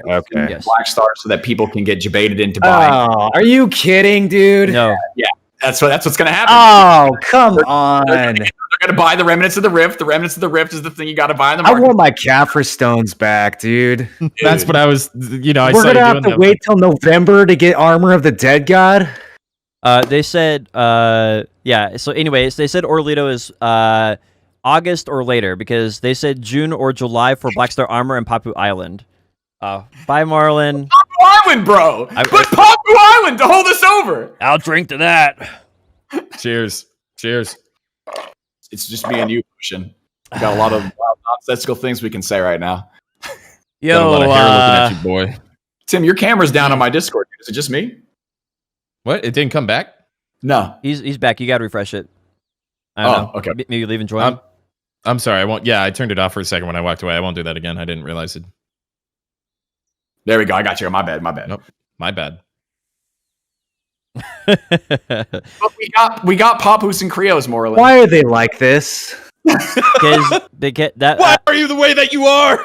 I'm sure that was just for money. That's got to be just a money decision. It's It like had to be a marketing decision. That's just so goofy, man. Yep. Yeah, what were you saying earlier, Moreland, about how they don't make decisions based off of, lining their pockets and stuff, and they really care about I'd take that shit back. That was definitely a call made for the business team. He's not always right. He That admitted is it. so He admitted it. ridiculous, man. I got an email. Didn't you guys get the BDO partner Odalita email back in like February? They're really going to push that shit back? So the reason they're pushing this back is because guess what? Got pushed back. New World. New World is releasing August 25th. When do you think Ordalita's coming out? Great fucking point, Potion Shop. Probably Great, August. dude. That's honestly kind of what they did with WoW Classic as well. Yeah. Exactly. So Because I mean, I think there's following That's other right. company trends. Absolutely. Every time something big has come out, it's been in reflection of something else that's come out in the market to compete with it. Every time. Last time it was Final Fantasy, I believe. It was like conflicting almost directly with what you were trying to stream in Final Fantasy, Joe. That's why I was more interested in playing BDO. Mhm. Because it was like, why am I doing this when I can do this? Yep. It was lawn release, lawn success, or lawn release. Now we're talking about areas. They confirmed that the planned time of development and release for the snow area is winter 2021. Oh, a whole year and a half out. But don't worry, we're gonna release Ordalito Part 2, and Medea Part 3 or whatever that is, and the snow region. That'll never happen. That'll never come out. No, 100 years from now, that region won't be out. What game's coming out in winter 2021? WoW 2. So I think what pisses me off about this is that there was like low-hanging fruit, like going from Succession to Awakening, and a couple of different. I'm sorry, it was a long night. I don't remember off the top of my head, and I was too angry to take physical notes like you were, Potion Shop. But they have a target date where they know this new territory that's probably just pencil sketches is coming out, but they don't know all these like really easy quality of life things that we've been screaming about for months is going to come out. I even had a I shake my screenshot. head. They're like, oh yeah. By the way, it's going to have a dragon like Garmoth, but it's going to be totally not like Garmoth. Oh yeah, It better fucking not be. Ice dragon. lagging like Garmoth. Oh yeah. Lagging. But wait, A but dragon that creates lag. Oh, lagging. but wait, there's more. Above Valencia, where the new class Hashashin is coming from, the land of demons is set to come out even after winter and beyond. So so in 2022, I guess we get the land of demons. So that'll be pretty awesome in 2025 when that actually comes out. If it comes out. Yeah. Remember exactly. Margoria Part 2? Oh yeah. Or remember like deep sea that diving. big city behind Port Rat that's just it got an invisible wall in front of it since 2016 or 2017? Well, you need wall climbing to get over it. Can we analyze this? Can we analyze this? Oh yeah, we forgot about that. Every time they do this, it's like, hey guys, this is coming. Trust us. 6 months later, we're not done with this yet, but now it's coming. Every time they say that, they have to replace it with the next carrot. This is the next carrot. This is the next carrot. Something that people really want for a year and a half to 2 years from the future. All right, so this is actually now we're talking about the Land of Demons, so we can bring it back around to actual content that's been coming out. And what a lot of people want to know about is the new class. All right, so they dropped a lot of information on this new class. Moreland, take it away, please. How many new abilities did they reveal for the new class? Look, his abilities don't matter. There's only one thing about the new class that matters, and that is He runs faster in the desert. Hell yeah, boys. You guys ready to do some auto pathing out in the desert? Bro. I'm gonna grind Laytons on my Hashashin because I'm gonna run so fast in between the spawns. I'm going to tag one of my grind characters so I can get to history portals faster. Now, the cool thing about this is they're actually saying this. Their planned release date for this is July, which I'm really sad about because I thought it was going to be like today or whatever. So really It's KR, right? It's coming to console first, and then to yeah, PC. for the global release, it's going to console first. This marketing team, bro, like who thought up? I think he looks cool. I think he's going to be really annoying. He'll probably all of his abilities will probably pull you or slow you, or hopefully they just give him a Valkyrie vacuum on like every single skill. I think that'd be good for the game. So I've moved on from male Sork because that's just what people typed off of looking at his butt. But I really actually do. What? Come on. I actually do really want to speculate that it's going to be low APM. Right, you saw how slow that animation was, and it could have been 100% or whatever. But we had that conversation about the slow arcing down of APM classes. I really do think this is going to be another low APM class. That'll be a serious disappointment. I think it's just going to be like a better Succession Musa. It's going to be male Guardian. I'm the one coming out saying male Guardian. I think some of the abilities are going to flow like. I think this is how I think it's going. I think it's going to have a combination of ninja type abilities, lawn. And the abilities will have an appearance of like magic type stuff, like a sorceress. No sorceress abilities, but just like appearance. The opposite of that. I think Tim's right. That ability they showed is a shift Q, long animation, huge damage. Probably has a 50% slow on it. Like I think it's going to be. I think it's going to be a big, heavy hitting like tornado class. I don't think he's going to have any animation cancels or. But with the power of the gods, hitting tornadoes at people. As long as he runs with his arms behind his back like this, I'm fine with it, dude. Bro, I want his 200% to be a full-on tornado that sucks everybody up and throws them out like a sorceress. The opposite of a Sork ball. Just sucks them all up, just throws them everywhere. I wonder if he has a skill to teleport me into Last Oasis. That's what I'm interested in. I'm done, dude. So there's one more thing for content. They said they're going to be doing new horses that are themed from the Port Rat and Hasso area, whatever it's called. So 4 new horses. They're not supposed to be dream horses, but they're supposed to. So they're supposed to be coming from the new continent. They're 4 new horses. They're going to have new unique skills. So I guess like the Doom horse has like 2 unique skills, but maybe something like that. And they said they're going to be reworking horse racing, which I'm pretty sure no one will care about. What? Other than Tim. Sorry. You fucking take that back, little man. Well, I mean, Tim will care about it. And probably we're getting horse races and using our keyboard as a piano for shies. I mean, this is content, man. This is going to be a mandatory guild activity, isn't it? Yeah, and I think it's cool. Whoever comes in last place every week gets fucking kicked. Aww, that's me. I think. Wait, if I join the guild every week, then I just get kicked every week, and it works. Anyway, all right. I think the horse racing is cool, dude, but nobody's playing it now, so yeah, we'll have to see. Spice it up, put sparkles on it. But all right, so interesting. But hold on. Really though, we've talked about dead life skills and horse training needs some sort of spice or something like that, and so they're trying, right?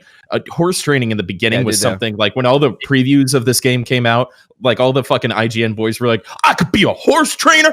Oh boy, let's go. And it's just turned into this kind of weird pay to win, kind of slow. Nobody really does it overnight and stuff like that. But it's always been something that's been popular and different about this game where you can really kind of care about your mounts. So I understand, respect that there's a lot of people outside of the 4 of us that really do like horse content and want to see more things surrounding it. I don't know if horse races is necessarily the way to go because it was just such a dead on arrival flop the first time.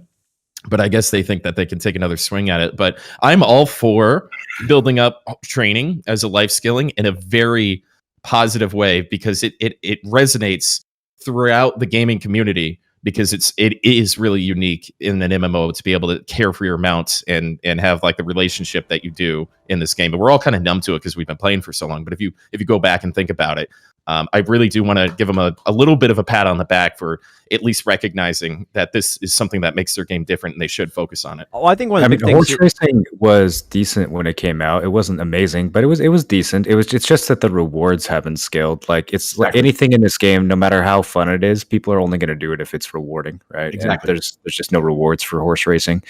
But they put themselves in a tough spot with training because the training system in this game actually was really good until T9s came out, and then T9s just destroyed the entire progression of 1 through 8.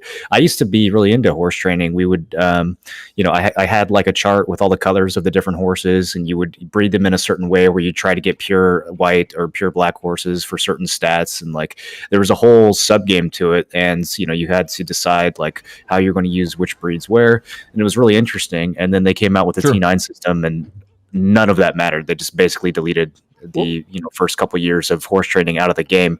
So I don't really know how they could make horse training good again. They've really sort of just capped themselves out with the T9 system, unless they make some other sort of horse awakening that like where you still need good T8s again.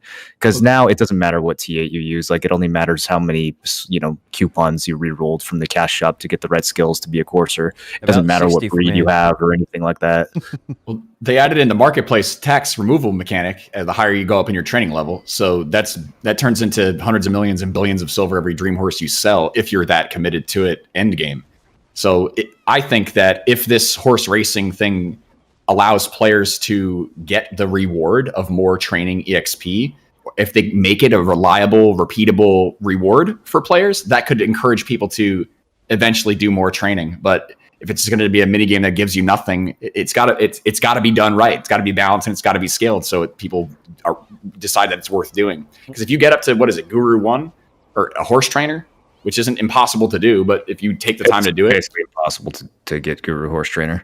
But Master 1, it's like 20% off of what you remove from selling a dream horse. That's nice, right? Like the increased silver is 2 nice. billion. What I'm more complaining about is the fact that they had a system that was good, right? Like a system that was fun, regardless of how much silver you made from it. They had an interesting system with horse training, and now we don't. So I would like to see some way to implement the old horse training system back into the game where it was relevant for T9s, or where there was different like breeds of Doom Horse or different breeds of Pegasus, and it's something that makes the 1 through 8 part of the game matter again.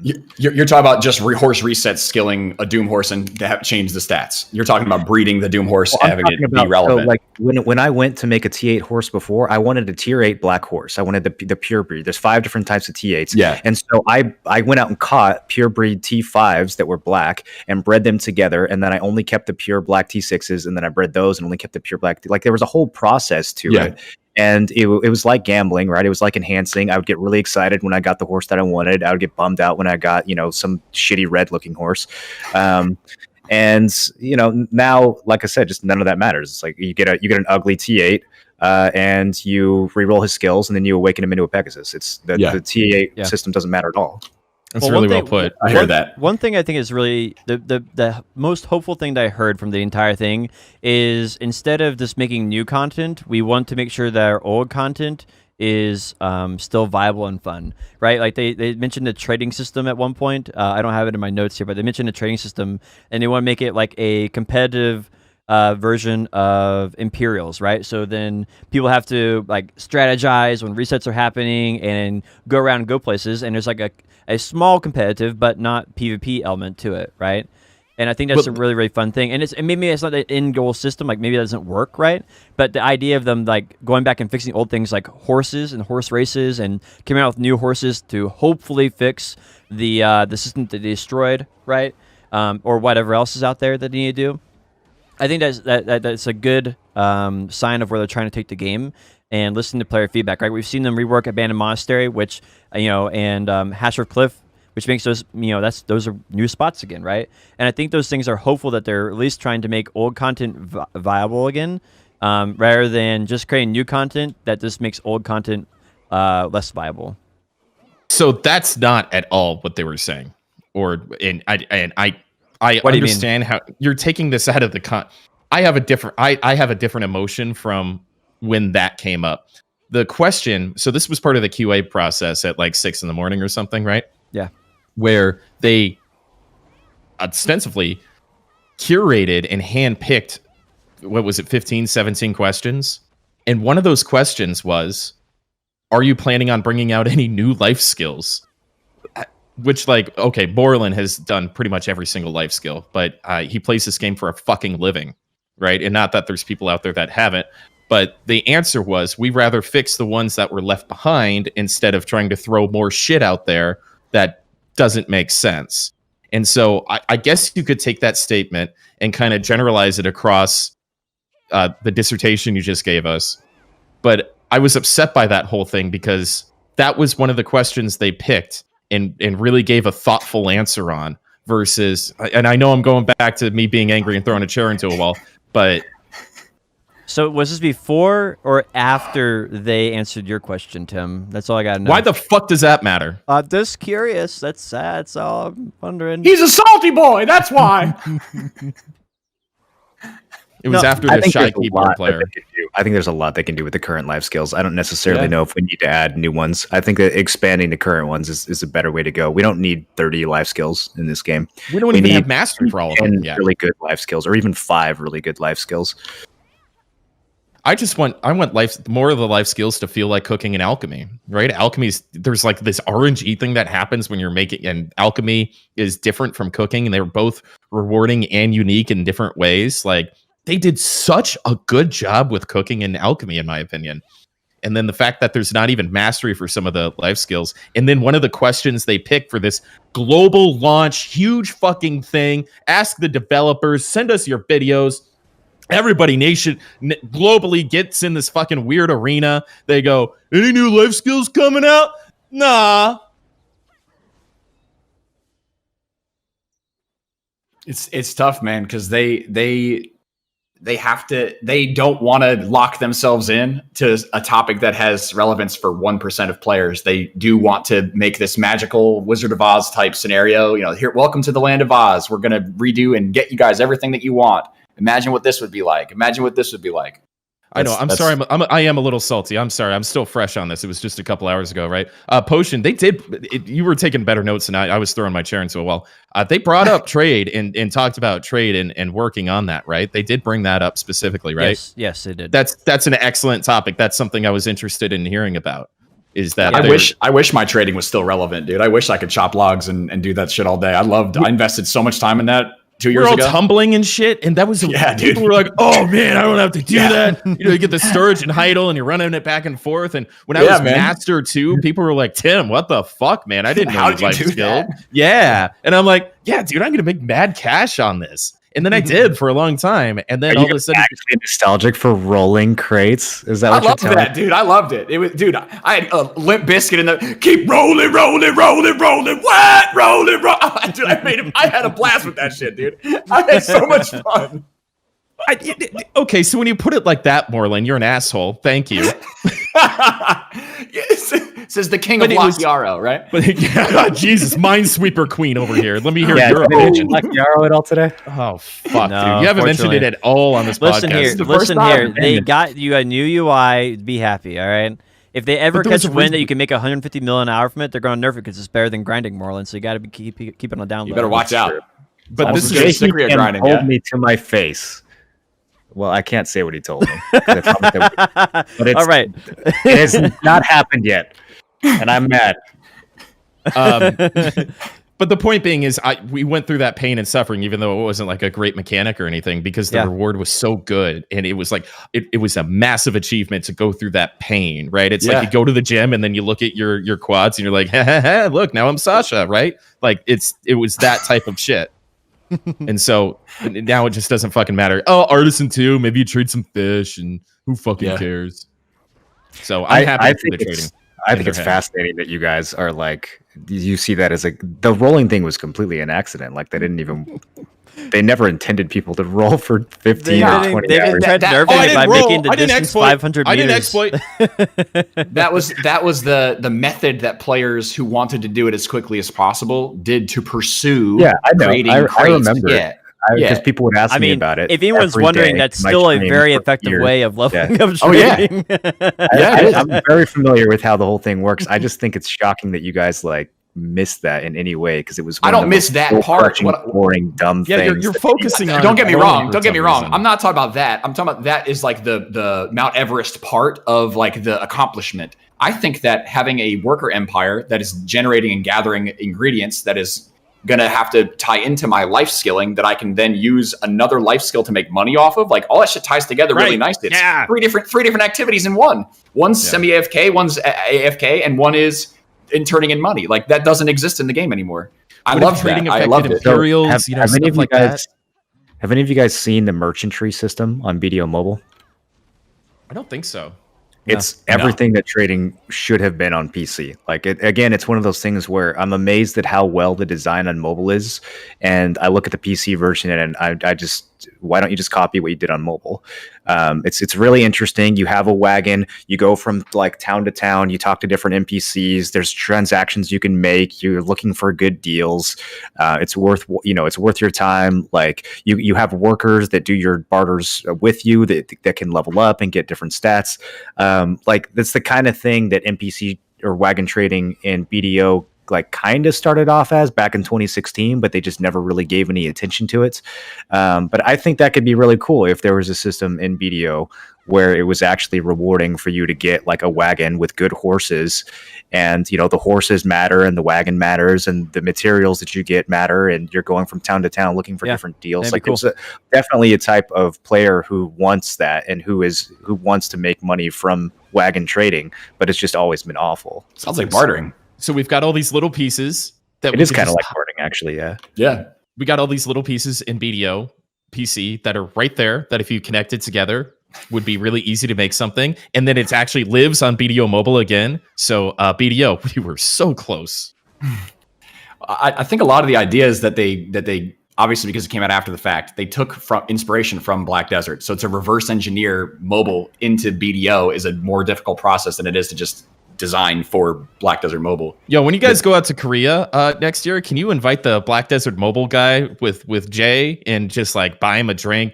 Hey, can you guys like, I don't know if you're in the same office or whatever, but can we just go out to lunch and hey, so how does trading work on mobile? Can you say that really fucking loud? And what about that arena that goes on over there? Is that good? Is that fun? Do people enjoy that? What if that was on PC?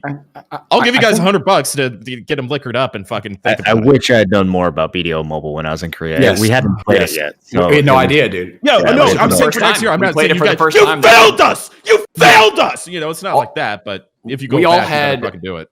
Hands-on demos for the first time playing that game. Did you got a chance to play mobile, right? In Korea? TwitchCon. Moreland, you got a chance to play mobile in Korea, right? I don't know if I did. I think that did you play with Choice? I thought it was me and Blade and you and Choice.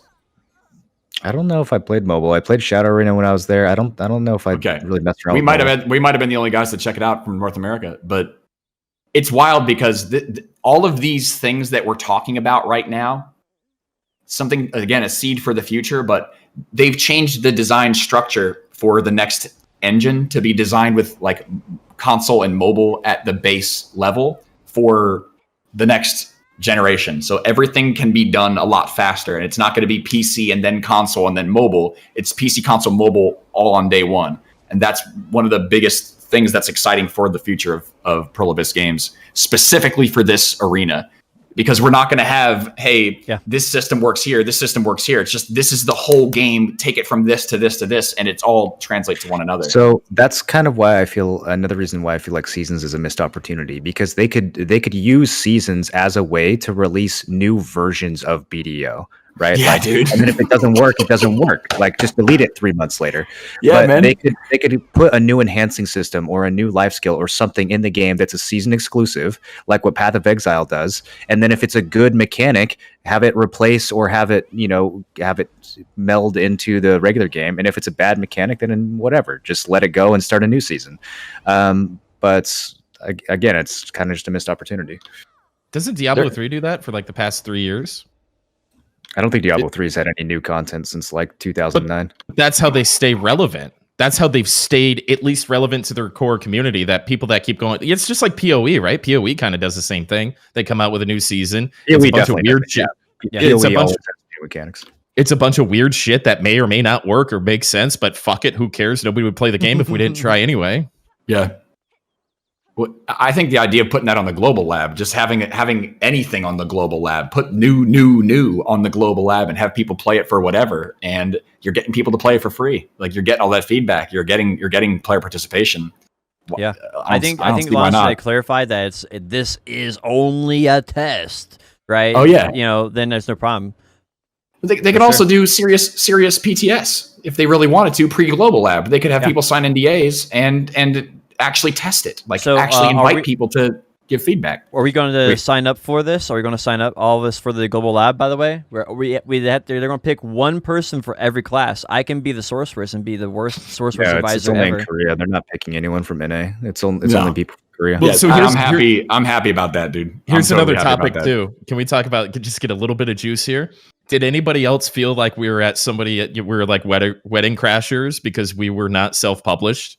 Yeah, all the since we took over this region from Cacao Games, it's up 400%. Thank you, Cacao Games, for being here. We really appreciate you as a partner. Hi, everybody from NA. I've been waiting for this, dude.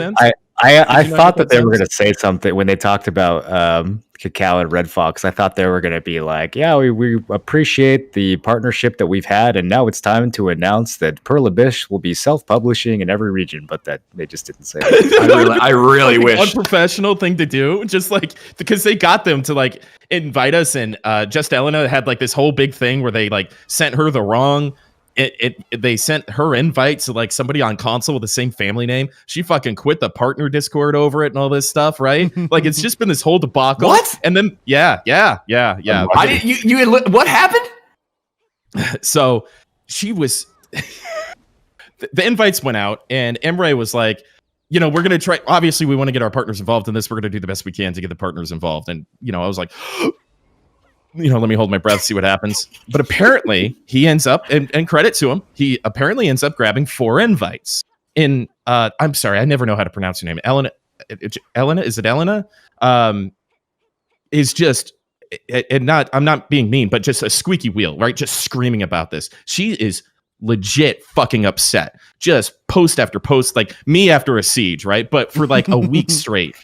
And for those of you in the partner Discord that, I do it every week.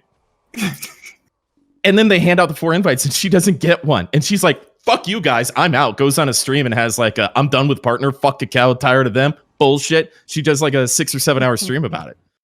Just totally fucked off, man. Yeah. I applaud anybody that's got the balls to separate, because like the Cacao partner program is can we do this right now? Are you guys down to do this? Because I can go. We should finish Heidel Ball, and then we got other stuff we need to talk about. Okay, all right. Yeah, soon, we're really next week. Late. Next week, yeah. We can schedule time for it. Yes. Soon, Joe. So our things on the thing here, 3 things real quick. 530% EXP scrolls got reset, so you can grab some more of those through loyalties or silver or whatever. Yep. So that was huge. I didn't know that was in the game. I didn't even know that was. I thought that was like coming in the future. It's in the game already. That's awesome. Yeah, they just had some GMs type in the code and reset it. So hopefully they'll do it with LT, and I can buy some more. They also said they're doing a costume design team, and their goal is 1 costume per class. I want to die. It's like I just imagine that we're all going to be getting Cabilius for all classes every week, and they're just going to change one part on it or something, Puff Mini Zerker win. Dude, they say this shit for everyone to go, wow, that sounds great. They want to be clear that's the goal. So we would probably start off with 1 or 2. I really just hope for 1 good costume every other week would be just for like, this week is Sorceress, 2 weeks from now is Lawn, 2 weeks from now is Witch, 2 weeks from now is that'd be way better than we have right now, because right now we get, once a month we have generic class appearance underwear and bathing suits right now, right? And then dark shoot-at armor or whatever. So I have no excitement or expectation or any emotion whatsoever in regards to this topic. Hold on. Well, let me make a point off of this. This is the punishment. This is our damnation. This is our personal hell for taking this game seriously. when it's not really designed to be that. This is what the game is supposed to be. They have a task force that they're going to put together to create more costumes. It's a fucking task force. They call it a task force. I ended my stream is applying for costume task force or what the fuck ever. I'm pretty sure they already had a costume task force. I mean, every week when I look at the patch notes, there's about 3.5 pages of like fixed the back of the wizard costume so that the neck is slightly. Why don't they just fix the costumes that they have instead of bringing out new costumes? Dude, this thing is just to get people excited that don't have it and to make money. So I don't care at all. I have all the costumes that I'm ever going to need. I want more costumes on the marketplace. That's great. This is why I fucking drink. You know what I want? I want to be able to dye things that I use a tailoring coupon on. How about that? I spent $15 on a tailoring coupon. I can't even dye my hunter's clothes. That's a good idea. Blonde Bear hand made me a dress for the ball last night, and I couldn't dye it. I was very upset. For Agris, you can turn it on and off. They said they're going to be developing that, and that should be in like 2-3 weeks. So that'll be a nice quality life change.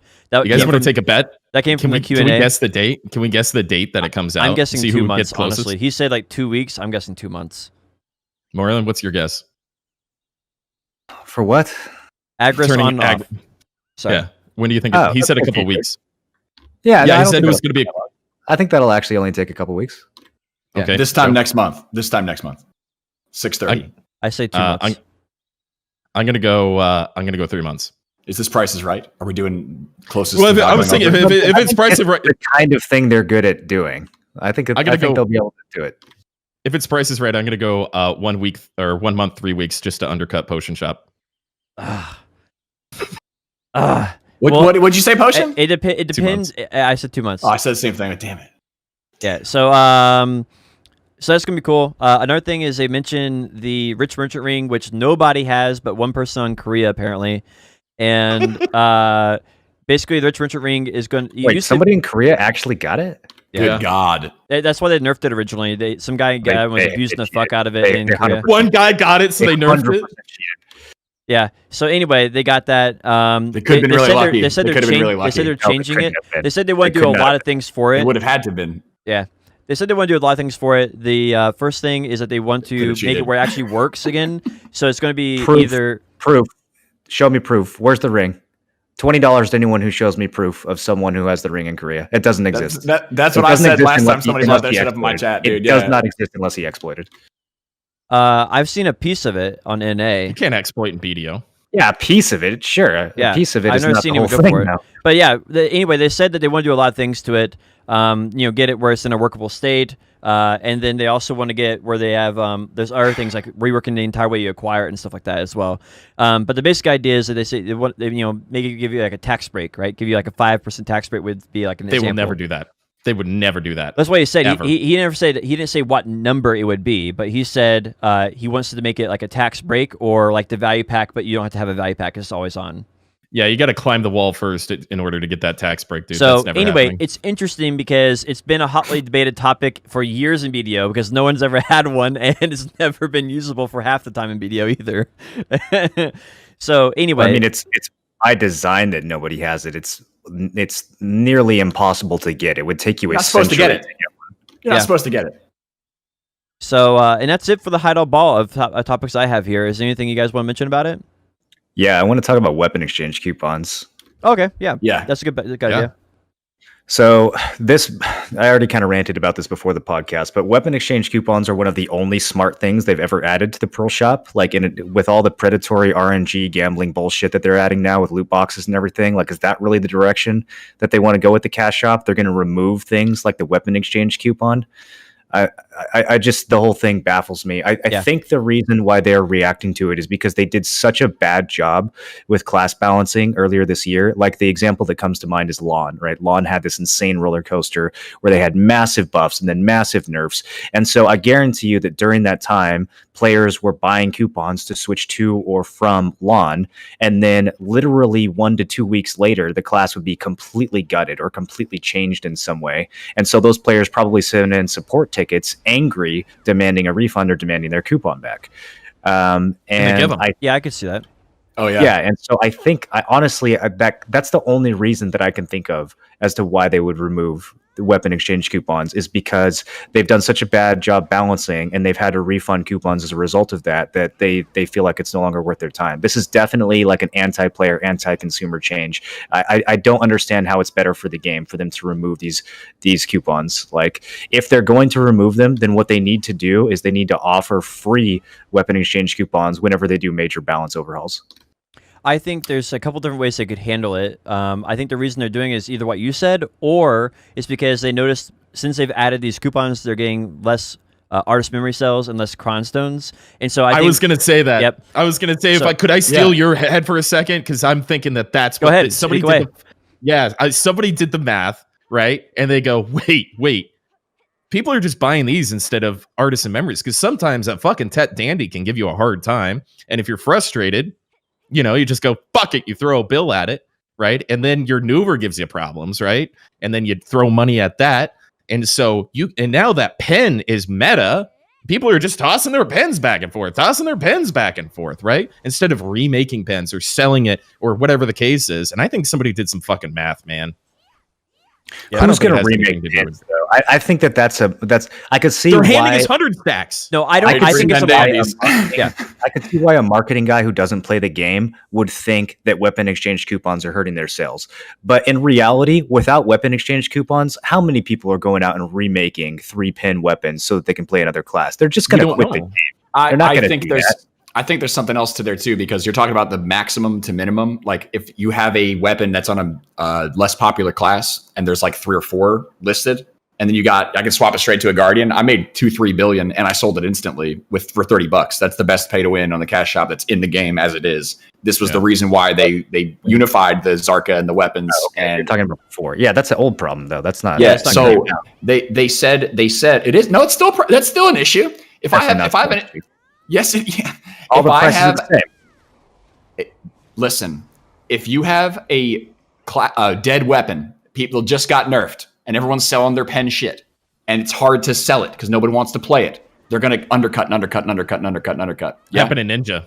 So then you've got a class like Guardian where everybody wants to play it, and there's pre-orders for it. It happens. I'm not saying it's happening currently, but it has happened. So it happened recently. Black Star. Okay. Try Black Stars. Yep. Try Black Stars. Duo Black Stars. You can spend $30 and make a quick billion swap. It would never sell otherwise. You're saving yourself the time and the effort. You can't show me in the market right now, like any class that has a weapon that's min listed where it's max priced in another class. That does. The thing is, even if that was true, go look. I picked up Duo Black Stars where there's max Black Stars, and I've picked up Try Black Stars where there's min. And how much money did you make from that? How much money?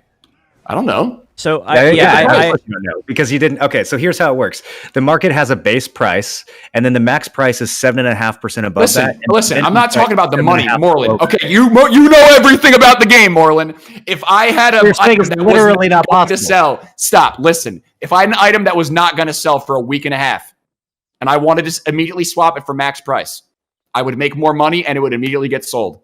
He's really talking about Black Stars. He's really talking about Black Stars. You're talking about selling the item a little bit sooner, maybe. Like it is possible that you might, if the class just got buffed, you might sell it a few days sooner than selling the weapon for another class.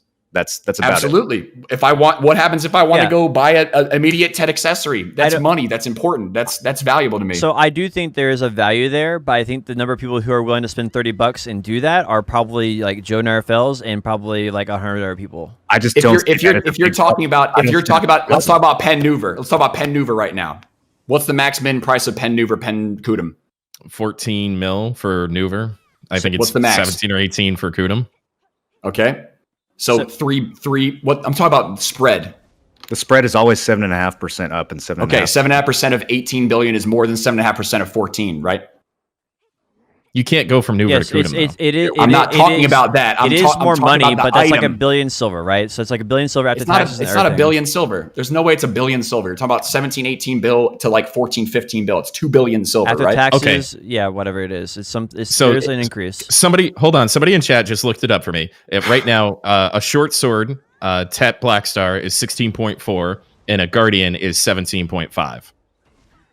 So Does that I'm answer saying the in question in there? a situation where a class gets nerfed and there's a max spread and there's a depression for a week and a half, 2 weeks, whatever, and people are competing to sell their item or something gets buffed or nerfed, whatever. If something's at that minimum price and I don't want to wait for it to get bought, I could spend $30 and sell it at max price on a class where somebody wants to buy it. I think we're in a little bit of a rabbit hole here. Yeah. It So doesn't anyway, I think that's fine. Anyway, like I don't think they care about that. I don't think just not Probius cares how it about that. I don't care about it. Even if that was happening, I just don't see how it's that big of a problem. It does happen. It How is has that hurting happened. the game? As the game, it's not. I'm not talking about it hurting the game. I'm talking about it being available to people. I think that's another reason why they're removing these coupons from the game, because it was still an issue that was occurring. I could do it. I have done it situationally through the succession changes in this game. All right. So If that's the reason why they're removing it, that's an absurd reason. I'm not saying agree. it's the reason. I'm saying it's contributing to the main reason why they unified pricing in general. I You agree with could Moreland's swap it. first statement, where it's it's stupid to remove it, and it's something that helps the game, and it's fun for people to go back and forth and stuff like that. I got a agree question that- for you. Yeah, So what do you think is a good change that they're moving? I the think coupons? that for my pay to win mentality, anything you can give me the chance to save myself money and time, if I ever want to take advantage of it, it's great to have in the cash shop. That's great. However, the freedom of being able to play any class willy-nilly, any fucking time, to swap to metas, flavors of the week, whatever it is a very different play style from only being able to get a weapon exchange coupon for 10 months of playing as it was in the past. It makes people seriously commit to making the choice to the class that they want to play a lot more important than it is right now, because you can just spend $90. Fuck it. Just spend 90 Why don't bucks. we flip it. want people locked into a class for that long? Why don't we want people swapping to different classes and trying different things, enjoying So the game? not everybody, why have you only played Warrior forever I've played a It's bunch not of different true. classes. as your main class? This is actually a good point. I'm glad you brought this up, because the reason I stopped playing alts is because I started hitting pin weapons on my warrior, and now it's no longer viable for me to hop to those other classes because my warrior. Okay. has getting cured So yet. if you were going to swap your pen weapons to a ninja or a sork or a guardian, you'd obviously be more viable if you wanted to, right? yeah, Yeah. Give me So more options. that takes that opportunity out of the game for somebody to have been a badass fucking tamer and swap to a guardian.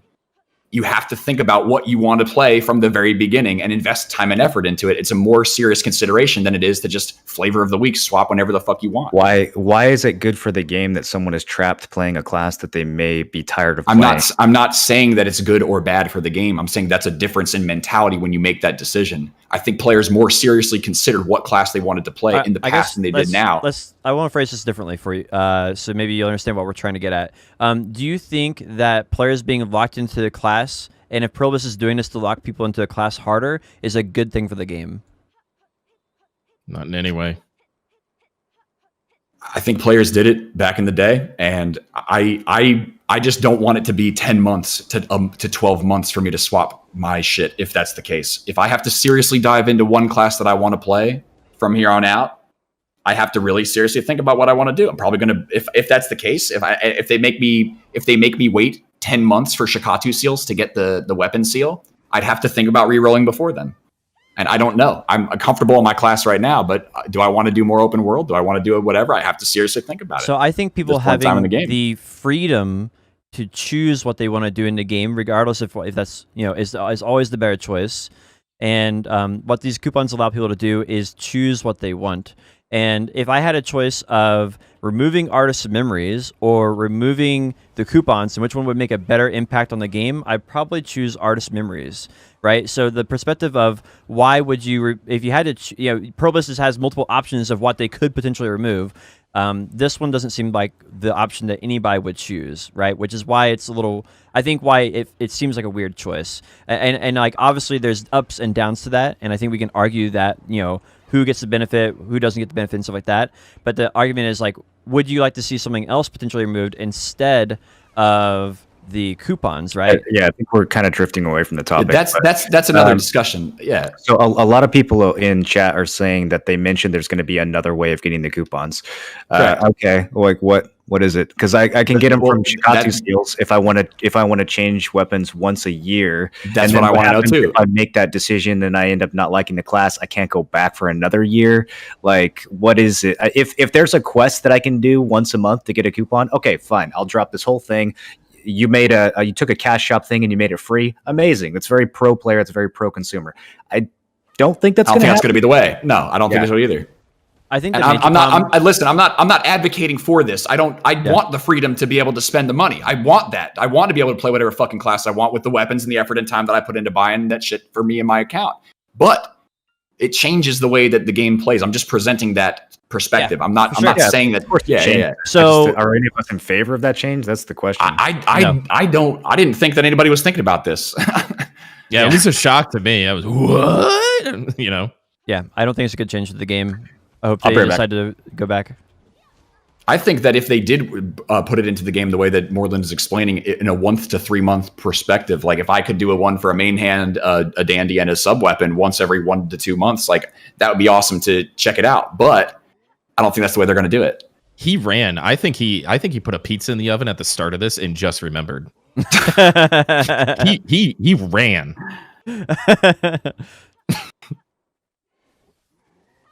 So I don't know. Like that's it for the Heidel Ball stuff. That's as far as the last thing I think that was on our agenda to talk about. Just overall, if I can cap it off a little bit Sure. while Moreland can't hear me, I was get all the math out of the way, dude. 7 + 7 = 15, and you can't convince me otherwise. I don't care how little hair you have. I was extremely disappointed top to bottom. There was a couple of good points, but the entire event seemed haphazard, almost ad-libbed at some points. The translation was terrible. I know Trent Sherna tried their best. They personally BM'd me. There was no direction on how we were going to work with the event, what was expected of the questions, or how they would be handled. There was a lack of communication top to bottom. And the involvement of Cacao Games was something close to an insult, which is a completely different topic, again, top to bottom. But I just think for as long as they gave thought or process to it or made a big deal out of this, that it was a total and utter failure. I think that in reality, for most people that don't understand what's going on with BDO, they'll be talking about the Heidel Ball, which is the main purpose of why they do the Heidel Ball. It's to artificially create excitement and hype centered around stuff that most informed players already know about, and then to tease something in the future to keep people sweating, keep people drooling. Yep. If you look at it, they have been systematically upgrading it and making it better to mimic other large announcements that are made in the MMO arena. And this was a huge conversation that we had in KR about this. Like, they need to capitalize on people's interest. They need to get it out to as many people as possible on stream. They need to make it bombastic, and they need to, make something interesting for people to watch to get people hooked. But we didn't get that much new information. Most of it we knew about already, and looking forward to stuff that we know is going to be down the pipeline in a year from now isn't pertinent. It's what are we going to do? What if the musicians were as prepared as the people making the presentations and the translations, right? Like, we were forced to listen to just dog shit music because they didn't practice, they didn't know what song to play, and they didn't know what they were going to do, right? The musicians were the best part of it because they were coordinated, practiced, organized, and they knew what song they were going to play and when they were going to play it. And that was the best part of the whole thing. Everything else was a fucking failure. I think for my closing thoughts on Heidel Ball is like, we got to see a little bit more of their thought process behind it. I was hoping for more new information. That was kind of like the whole reason I watch as an informed player. That's why I watch it. And we got very little new information. That was big content type stuff, right? I thought that was going to be the new class, right? That's why I honestly thought we were going to get it. I thought there was going to be a trailer for it or something. Right?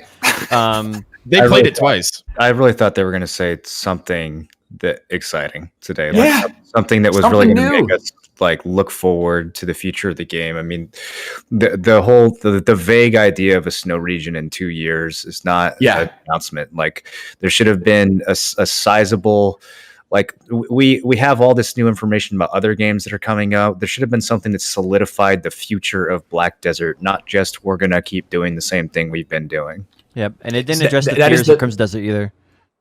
That is the thing that World of Warcraft does better than any other fucking game. In the before patch of the next expansion, they have in-game lore that alludes to the characters, that alludes to the situations that they're going to be able to see. So you got those sweaty nerds that are just like, yo, did you see this quest? They talked about this fucking guy. He's got to be coming. And Reddit lights up. There's none of that with this. There's none of it.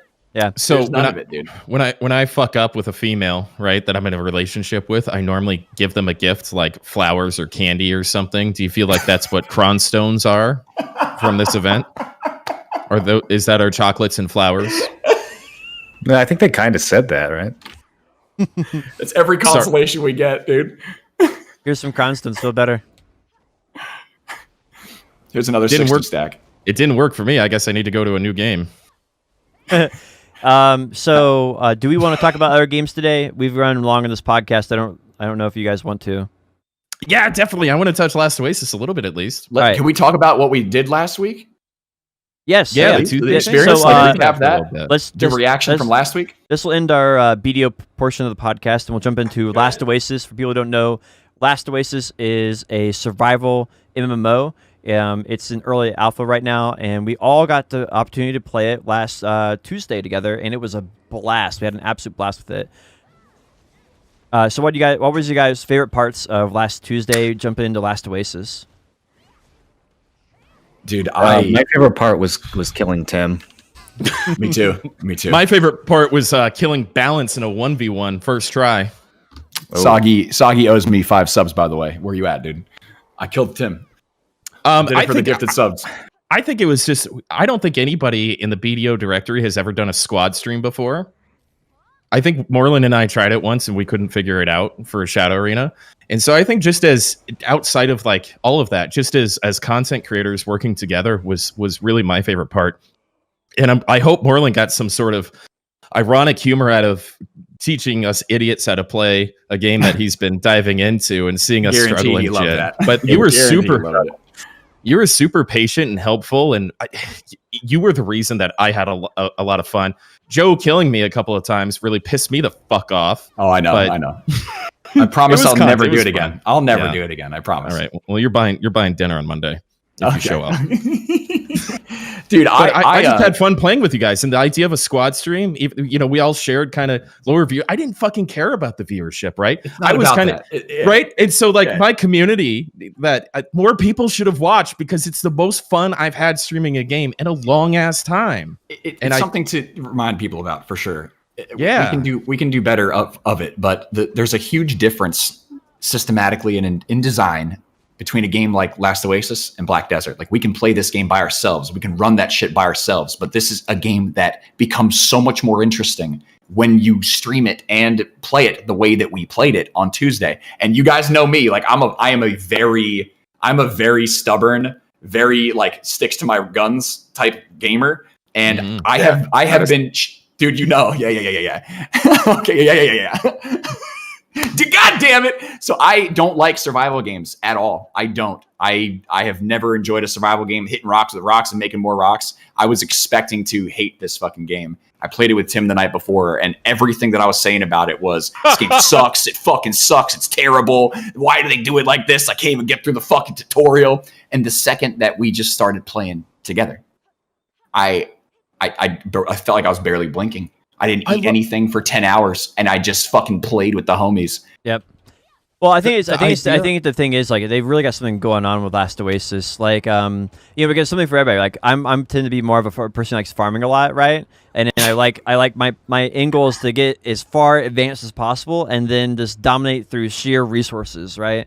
And then like our people are just like, yo, let's go in, boys. I've got no armor. I'm like, hey, yo, well, I got my entire ship is filled up with armor. Let's just jump on, respawn there. You got tons of armor. Let's go. I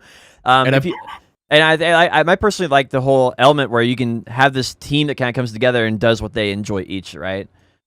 Yeah. So it's two things. The PvP is insane. It's so cool. It's like a fast-paced Mordau, right? So explain how, for people who don't know what Last Oasis is. How does it differ from BDO? Well, hold on. Let me get this point across, right? Yeah. One of the main draws to me to want to play is all of the Chinese people that play this game are in one clan, and they're trying to like win the game or take over. Yep. Yeah. And so there's like, it's not like really a racial thing, but it turns out to be where it's just like Americans versus the Chinese. Everybody versus Chinese. It's everybody versus the Chinese, and it's so funny that somehow geopolitics gets involved in this just hardcore weird PvP game, and I can't wait to get in there and kill some of them. It just scream like America, fuck yeah, and all that stuff, right? Dude, So, it's funny. It's developed in the last week though, since you guys played. But China has been almost completely beaten off the American servers, and now it's civil war. NA is going to war with NA. The my biggest God. NA clans are eating each other up. Like right now, I'm probably going to swap in a little bit to Last Oasis I'm because I think gonna host you, dude. Yeah, I want to watch. today. I think there's going to be a huge internal war. We missed the juice of beating the Chinese. Dude, bro, what was crazy was what did we roll up on? What did we roll up on? What's that called? A walker. They have little walkers that you can run around. I don't know. No, the things that they were the proxies. What's that? Oh yeah, that shit? yeah. They were building a bunch of proxies to try to capture tiles. So we rolled up on this like facility, like this entire like colony of homies, and they were all building. They had all this crazy shit. There's 2 huge towers. There was the 4 of us, and I was like, "Yeah, we're gonna sneak in here. Here we go, dude. Yeah, let's fucking go." And we just ran into a group of 12 people and got slaughtered. And I was like, "Dude, this shit's crazy." I was like, "How did that? I don't understand the scope." And I love it when there's that local mic thing. What do they call that? Like proximity microphone. So they're all screaming dude. Chinese insults at us and stuff. And it was just, it was nuts. It was so much fun. It was crazy. It was actually crazy. That was what like really hooked me on the whole thing, was understanding how seriously people had built up their resources and were like building shit and hoarding shit, and the level of gear people had. And the 1vx Man. potential, you just pick up a weapon off the ground from some dead body and you just go in there and you just block a little bit and you chop some kid down and you just kill. So you and Moreland have both played Mordau before? Yeah? Like seriously? I haven't played it. You haven't played it? Tim, you're the only guy who's played that? Yeah, I played Chivalry before that too, where it's directional. You have to worry about the direction, and you get riposts and chambers and stuff like that. So those mechanics instantly resonate with me, where I'm still struggling with the BDO mechanics. So Have you ever played a game like that, Potion? No, I haven't. The way that this combat works, by the way, is basically you can look with your camera and it'll block to the right, or block to the left, or block up. You're holding the block key, right? And in the just doing same, this all and the it time. attacks work the exact same way. So you hit the attack key, you attack for the right, to the left, or up. And so it has this like little trifecta of, you have to figure out where they're swinging from and how for far honor, away. for honor. Yep, that too. But there's also strong attacks, so you can charge attack for a certain amount of time, which means someone might miss their block. There's also feints where you can start Feints, an attack in one direction, block canceling, hit them from another direction. So it gets really, really nuanced at the higher levels. So it's not like a game that has 20, 30 different abilities. You just have a swing and a block, but there's like 2 different ways to swing, 2 different ways to block, and then feinting on top of it. The grappling takes the game to a whole nother level. Because if you're dude. fighting anywhere near Really trees does. or rocks or even some of the bigger walkers, like people are just flying through the air and swinging around the side and like escaping with 1 health, healing, and then coming back. There's so much crazy shit you can do with the grappling hook.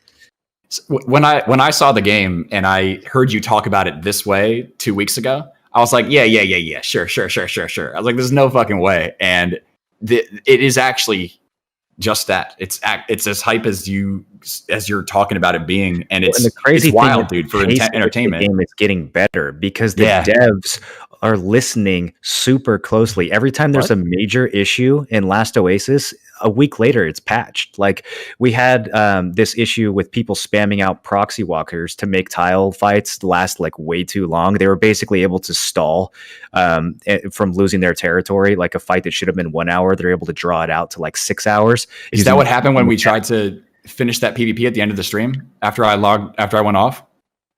I'm not sure if it happened with a group of us, but it happened when I was with. I did a long, large scale stream against. It was my guild versus one of the other big NA guilds, and we went in and we killed all their walkers and we took the territory, but they were able to stall the fight for several more hours. It should have been over in 60 minutes. They were able to stall it to be like a 4 or 5 hour long fight using this really cheesy mechanic, even though they had objectively lost.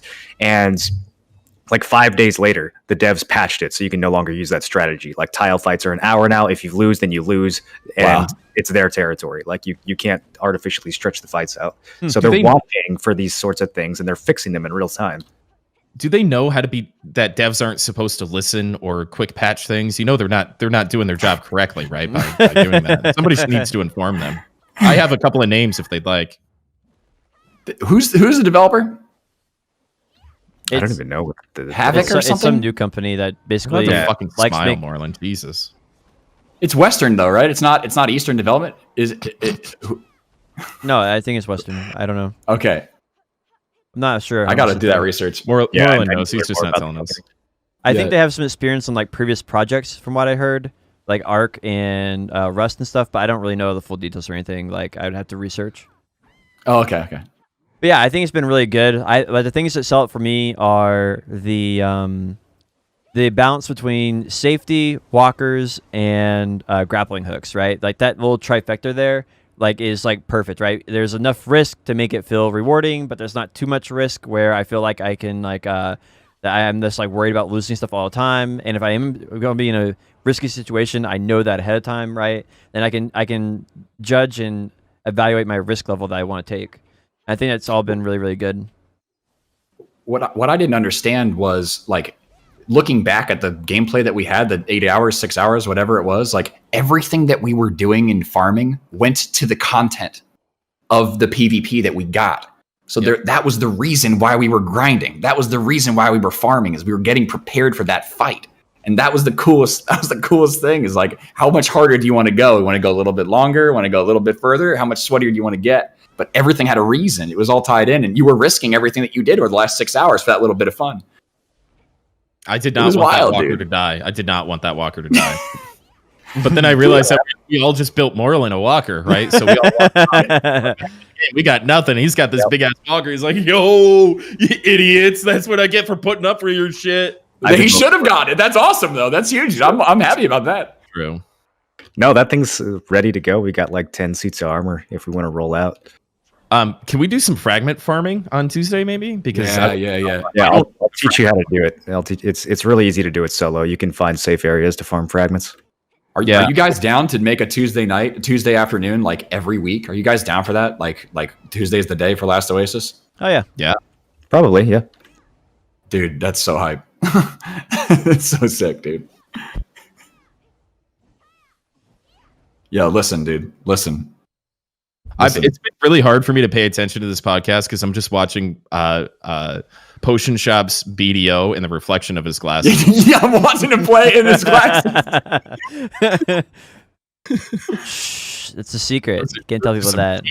Bro, Jesus. I gotta get this. I gotta get this potion piece. If somebody turns on a light in a room, you just must freak out. It's pretty bad. If I go outside for 15 minutes, I get sunburned. We can tell. Dude, I'm right there with you, man. I'm right there with you. My face is a little more red right now. Coat. I went out yesterday. It was bad. You opened the window. I had to install an air conditioner. There was no other way. Do we have anything else? No, I think that's about it. I think we can come back next week and get into the whole sponsorship. I mean, publisher and all that stuff. Little Cal Games juice, possibly. Yep, I think that's a good time to do it.